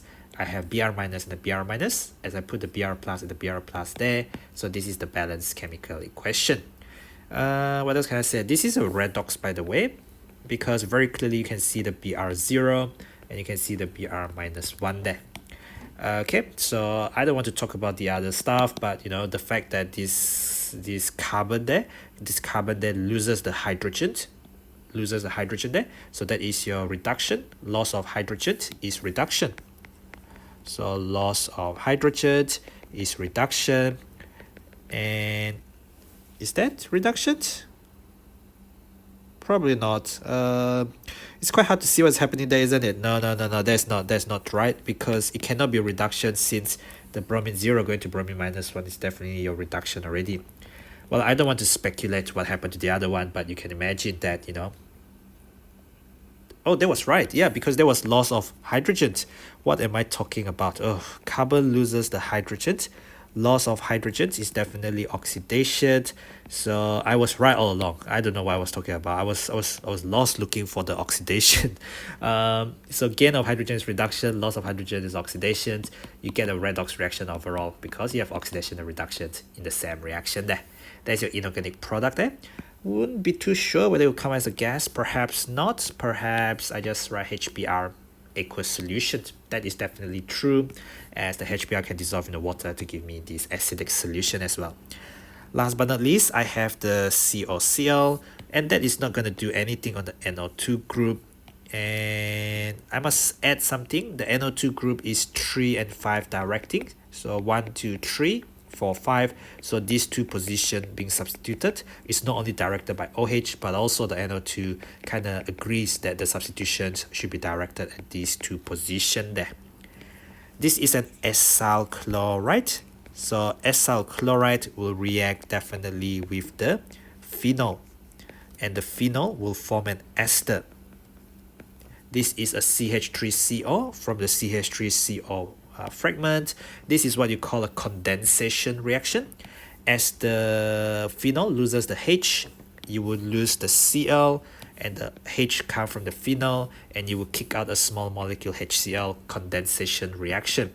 And this will be given out as an aqueous solution because you didn't use this in water, nor water, because very sensitive to water, easily hydrolyzed. So you don't mix water into this one. So this thing is not going to come out as HCl aqueous because there is no water to begin with. So, you know, it'll come out as this steamy white fume. You see a steamy white fume because this reaction is very, very exothermic, as the acyl chloride is very, very reactive. All that for 4 marks there.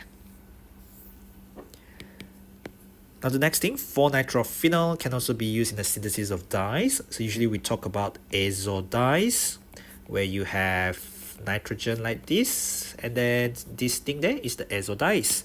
So what do we have here? Well, we have the final product. I guess we have to work backward.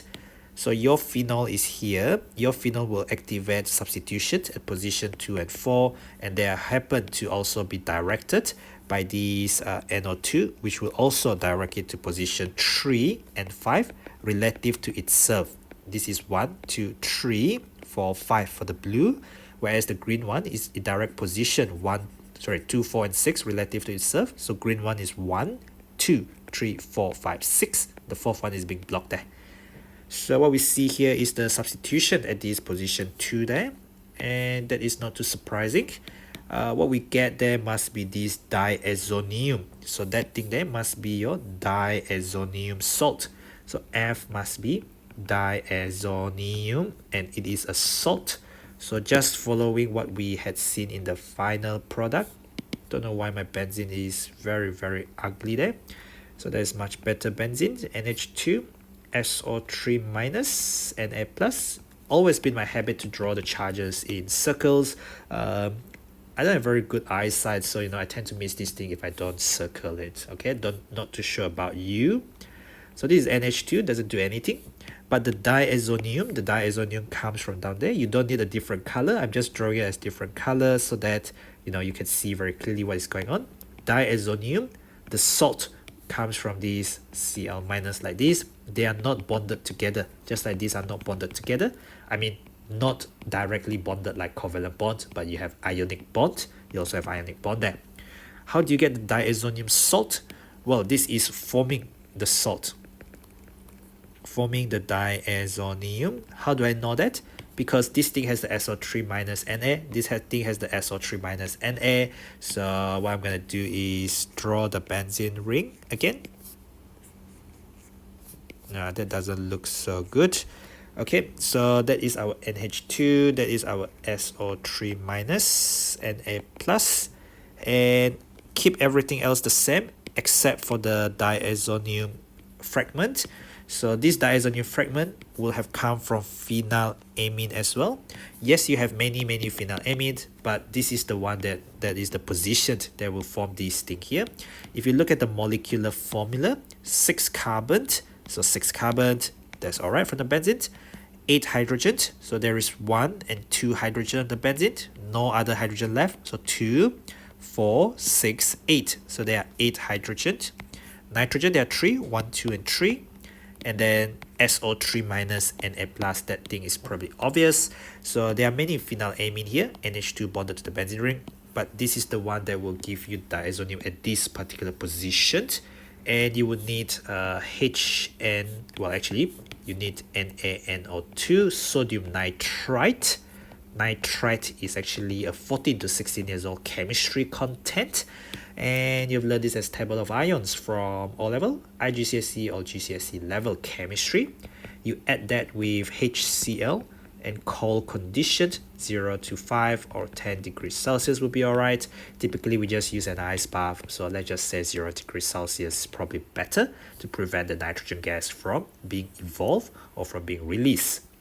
And this thing before they react together, usually we deprotonate because we're gonna make it a much better nucleophile. So you deprotonate with NaOH aqueous, and you will have O minus, and that will greatly increase the electron density in here and make it richer in electrons to undergo the electrophilic substitution at this particular position, making this reaction even more reactive.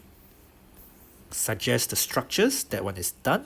Suggest reagents and conditions for step 1. Step 1 was the diazonium salt formation, so I already did that, NaNl2 and also HCl aqueous. And do not forget, the conditions have to be kept cold, so usually we use an ice bath for this. As for the step number 2, this is this reacting with this. Like I said, we have to deprotonate this with NaOH. So, we need NaOH aqueous. And if you continue to leave this at 0 degrees Celsius, they are not going to want to react. So we want these to react with these. So going from 0 degrees Celsius, we're going to warm it up slowly. So the condition will be, take away the 0 degrees Celsius, so warm up slowly, mix and then warm up slowly. Mix and then warm up slowly from 0 degrees Celsius to room temperature. So you don't want to heat it, you want it to react slowly, and then they will form you the colorful azo dyes. So you see from something colorless, combining together to give you something colored, because azo dyes are colorful. And that's the end of that 9-mark organic question there.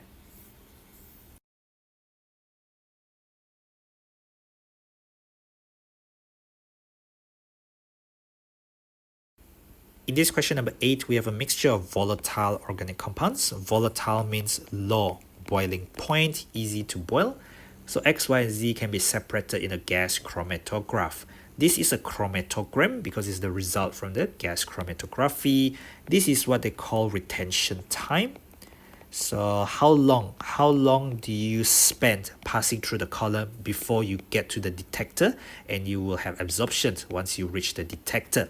So this takes the shortest time to pass through the column, so this doesn't stay in the column very long.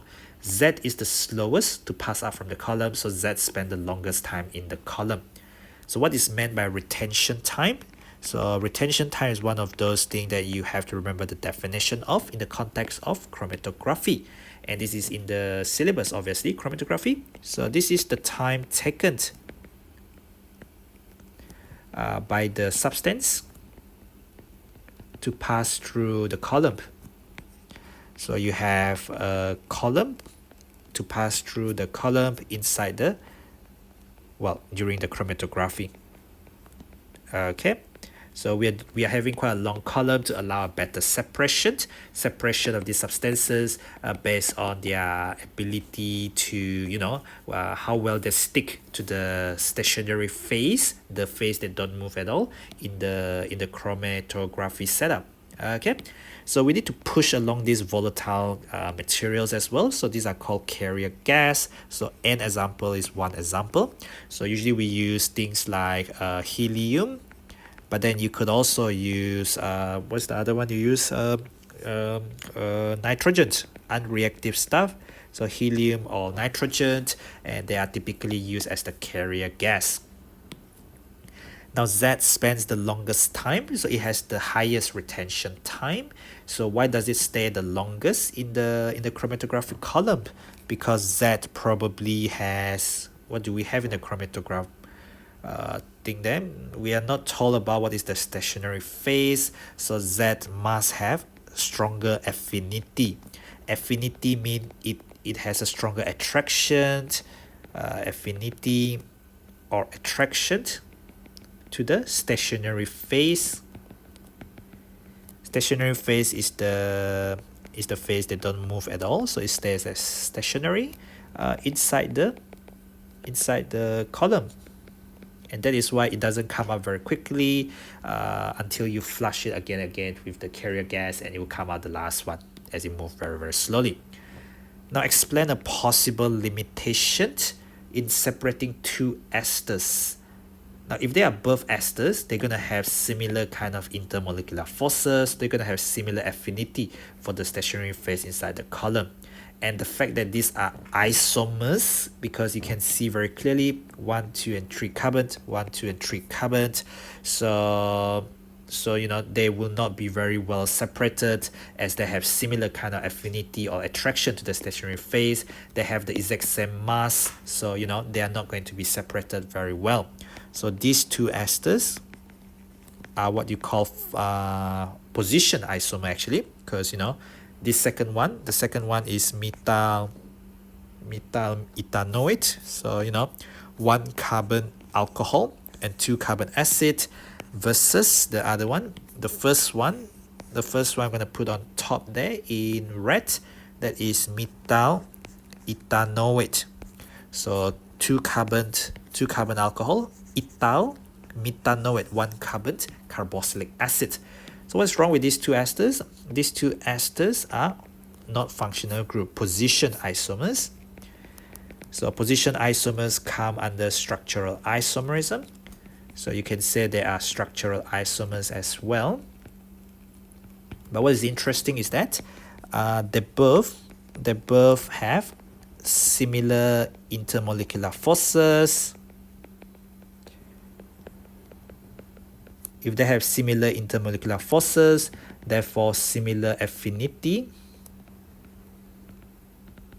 to the stationary phase inside the column. But not only that, they also have the same mass. They also have the same mass because they have the same molecular formula, since they are isomer. I already mentioned that earlier. So that will make them difficult to separate inside the column. Now, student works out the area underneath the 3 peaks, because that is how you are going to interpret a gas chromatogram. So you are looking at the compound X. So you will have the area of compound X, which is 22, divided by the total area for all the components. And this one is multiplied by 100%, because they're looking for percentage. So this is percentage of X, and you just have to press the calculator.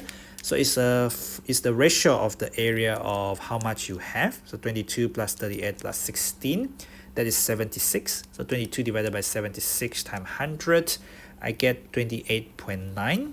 But looking at how these are two significant figures, or to the nearest whole number, I should really be thinking about rounding it up to the nearest whole number, or two significant figure, just to be consistent with the data given in the question there. This next bit is all on NMR spectrum. This is a proton NMR. As you know, proton NMR runs from right to left, increasing that way. So the new 2022 syllabus onwards, the data booklet are no longer separated from the question paper. So if you are given an NMR question, you will have the data booklet at some pages, you know, whether in front or at the back of the question paper. You have an adsorption at this delta equal to 0 ppm. So this 0 ppm is your reference standard. Your reference standard has to be something which is easy to spot, and it has to be volatile, easy to remove. So easy to remove when you don't need it. It has to be unreactive, meaning to say you don't want it to react with your stuff, and therefore it will interfere with your result. And it's also very easy to spot, like because you have all of them having the same proton environment. It's actually called tetramethyl silane. Okay, it's best if you know the name. It's called tetra because there are 4. Okay, tetramethyl silane.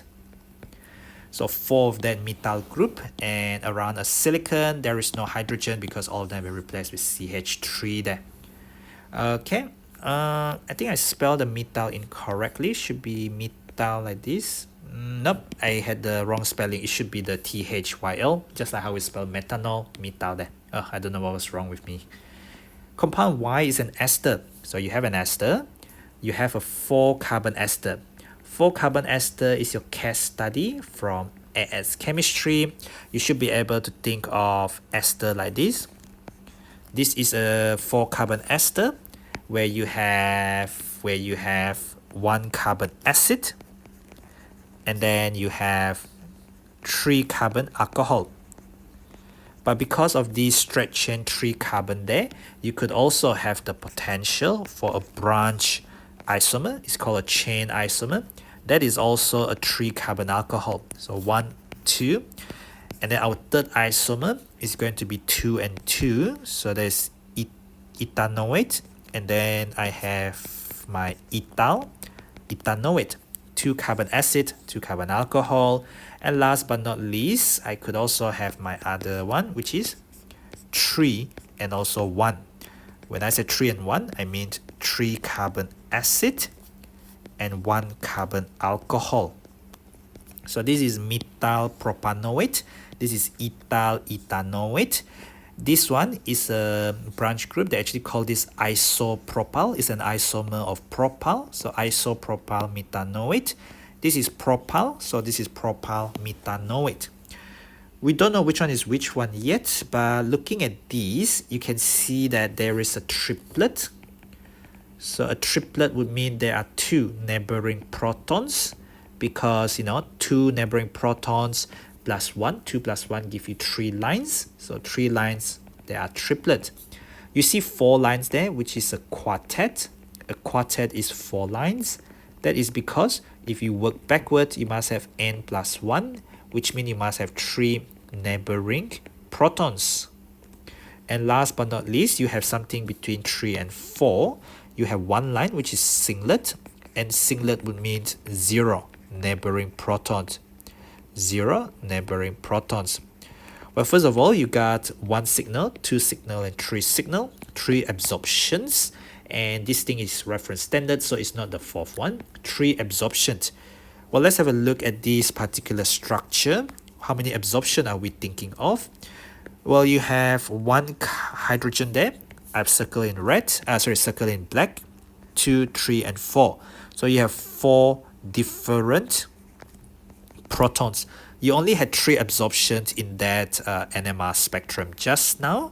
1, 2, and 3. If you have these, you will expect 1, 2, 3, and 4 because these are different protons. So meaning to say it cannot be number 1. So I can cross out number 1.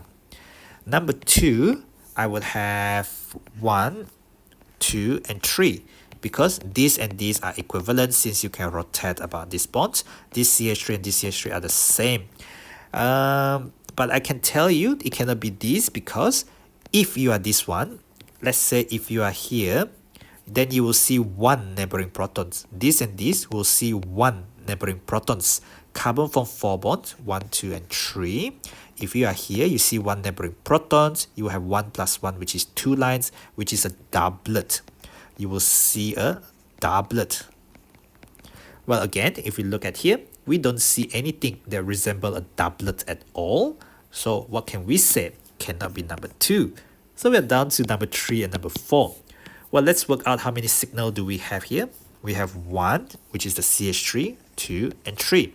So you got 3 absorptions, which I can't decide yet. So let's have a look at the 4th one. How many absorption do we have? We have 1, 2, and 3 absorptions as well. So again, another 3 absorptions.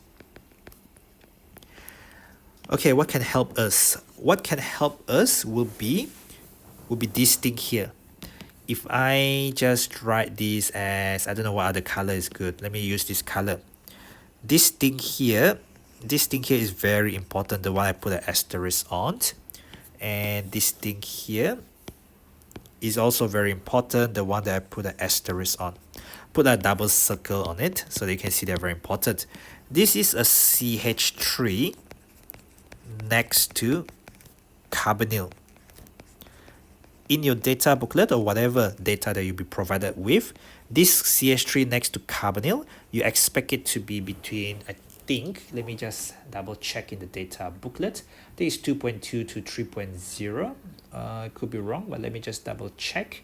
So CH3 next to carbonyl CO you're looking at the second line in the current data booklet. Of course, when you have the data booklet given an exam, it could be something different.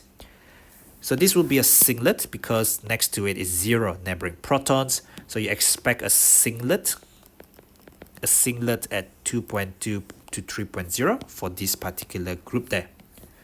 Don't know why I did that.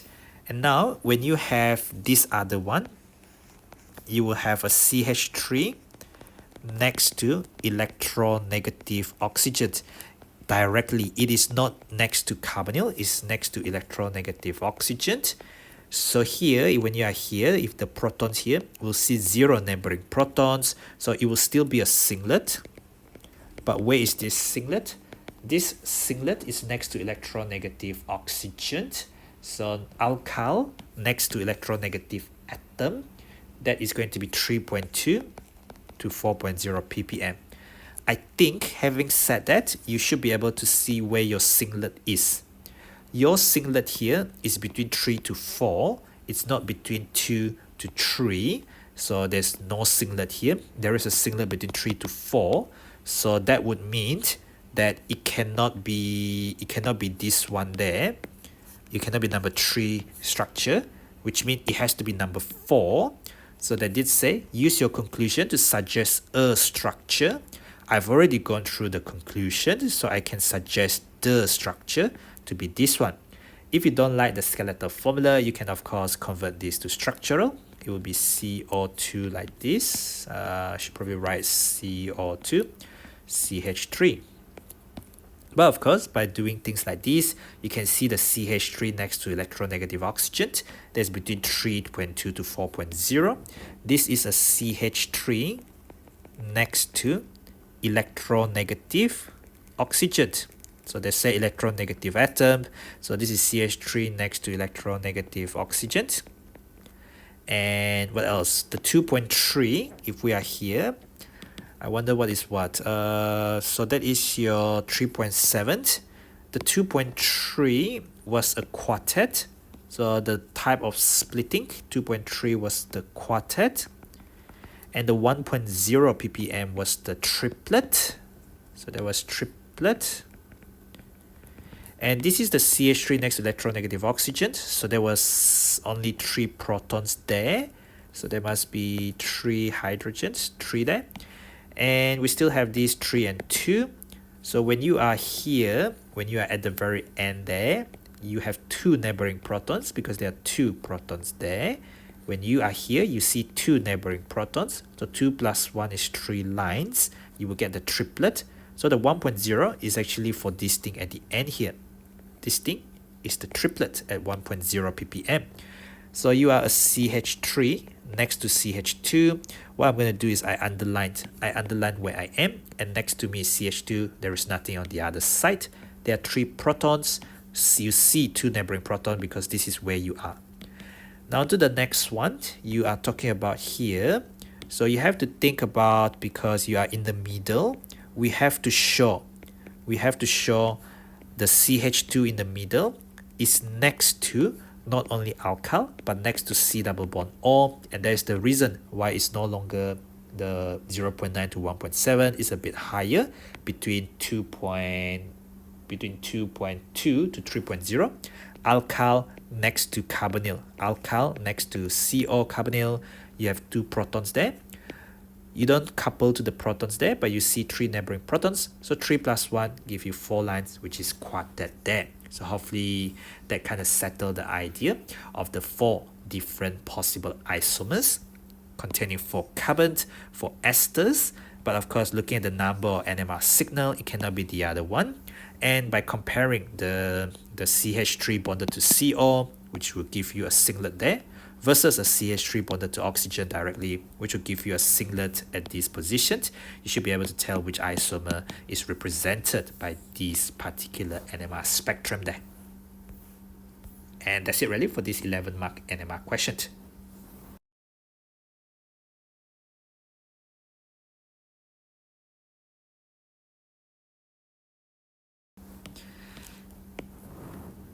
In these next questions, you have prodrugs. They are compounds, they are inactive compounds, but they are easily converted in the body to the active drug by enzyme hydrolysis. So they will break down in the human body when they come across the enzyme, and then they will become active. Complete the molecular formula, the actual number of atoms in one single molecule. So you got to read skeletal formula. That is a skill from AS chemistry. So calculate the carbon. Okay, so 1, 2, 3, 4, 5, 6, 7, 8, 9, 10, 11, 12, 13, 14, 15, 16, 17, 18, 19, 20, 21, 22, 23, 24. So there are 24 carbons. They already counted the hydrogen for us, so there's the difficult bit actually, and complicated bit. Now the nitrogen. The nitrogen, there is 1 nitrogen, 2 nitrogen, and there are 2 nitrogens. And the oxygen, there's 1, there's 2, there is 3. So there are 3 oxygens. Okay, hopefully that makes sense there. I'm just going to remove all the colors because they might just be confusing for you in a bit. Now compound W contains a benzene ring. Name 3 other functional groups that are not benzene. So we have an amine. This thing here is amine. This thing here is amine. This thing here is ester. This thing here is benzene. This thing here next to the CO carbonyl is carbon and carbon. So this thing is ketone. So what do we have? We have ester, we have ketone, we have amine. Those are the 3 other functional groups, apart from benzene, which they already provided in the first bit of the question. On the diagram above, use an arrow. The bond that will be hydrolyzed, the bond, so singular. So I don't want to circle or anything. So, I'm just going to draw an arrow. So this arrow there will cut through that CO single bond of the ester, because that is where you will hydrolyze the ester. This is the bond that you form in the condensation reaction to form ester. This is the bond that you need to break when you hydrolyze the ester there. And I'm going to label this. This is C part 1, where you break the ester bond, you hydrolyze the ester bond, and you get a carboxylic acid and alcohol. Hang on. You know that this is OH bonded to a phenol, so that one is going to be weakly acidic, and then carboxylic acid is also a weak acid. So it depends on what we get really. So they don't mention whether we're doing acid or base hydrolysis. They just say the likely products. So if we assume it to be acidic hydrolysis, so what is the product that you will get? Well, complete the whole thing there. So follow the diagram. So I'm just going to draw the thing there. But of course, if you are on a paper, it's so much easier to just draw directly rather than wasting your time drawing here. But I'm not working on a paper, I'm working on a screen. So it's a lot easier for me to actually do this while seeing the structure here, instead of going back and forth, up and down, and giving you a bit of a headache. Count the carbon, 1, 2, 3, 4, 5, 6. 1, 2, 3, 4, 5, 6. Okay, always be able to count your carbons, because people can make mistake. I can make mistake with counting carbon as well. So that thing there will give you back the alcohol, which is OH. That is the carboxylic acid. The carboxylic acid loses the OH, and the alcohol loses the H when they come together, condense together to give you your ester. So I'm starting to draw the ring fragment now. Working on the screen has its advantage. I can move things around when I run out of space. When you are in a real exam, you might not have that luxury, because you need to think about what you're gonna draw and what you're gonna write. Otherwise, you'll be wasting time writing and erasing and doing all over again. Okay, so my diagram is not like very, very pretty, but it gives you the idea actually, because you can count the carbons. Drawing skeletal formula, you're not going to draw the display formula for this. You can, but you'll be wasting quite a lot of time to get that 2 marks there, so be very careful. Yeah. So this is the very last bit of this paper actually, the very last bit of these questions. So what features? So this is plural. I wonder why they give plural, and I guess that's why, because there are 2 marks. So plural, more than 1 feature, and explain your answer. And you want it to be water soluble, So to make something soluble in water, usually you're thinking about, is it ions or it's hydrogen bond? So when you talk about hydrogen bond, usually we talk about simple covalent, and then we think about ions when we have ionic compounds. When we have ions, we can think about ion dipole bond. So sort of like how NaCl and other ionic compounds can dissolve in water. Think of hydrogen bond, there's usually how simple covalent molecules can dissolve in water. So what part of this molecule W makes it soluble in water? Well, the amine can form hydrogen bond, that thing can form hydrogen bond. Ester cannot form hydrogen bond. Do not talk about ester because the hydrogen is not bonded to the oxygen. What else? Where you have ketones that can form permanent dipole with water, but that is not going to help very much with solubility. So what can we say about that? Molecule W has amines functional group that can form hydrogen bond with water.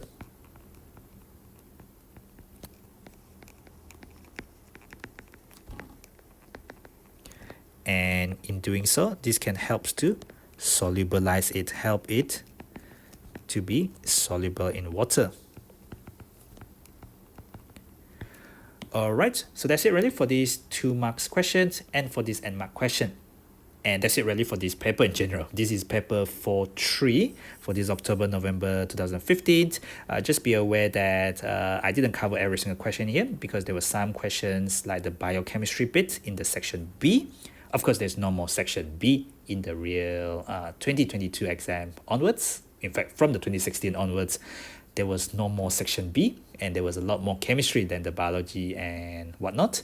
But some of these older papers, they have really good questions as well. So don't be afraid to try all the papers, but just be aware that you don't need to answer every single question, especially when you know what the syllabus, current syllabus actually involve, and you should know the current specification anyway, since you completed the entire syllabus before you do any exam questions. Well, thank you for watching. Don't forget to click the button on the bottom right to subscribe to my channel. Follow me at ptet.chemistry on Facebook, Instagram, Twitter, and Telegram.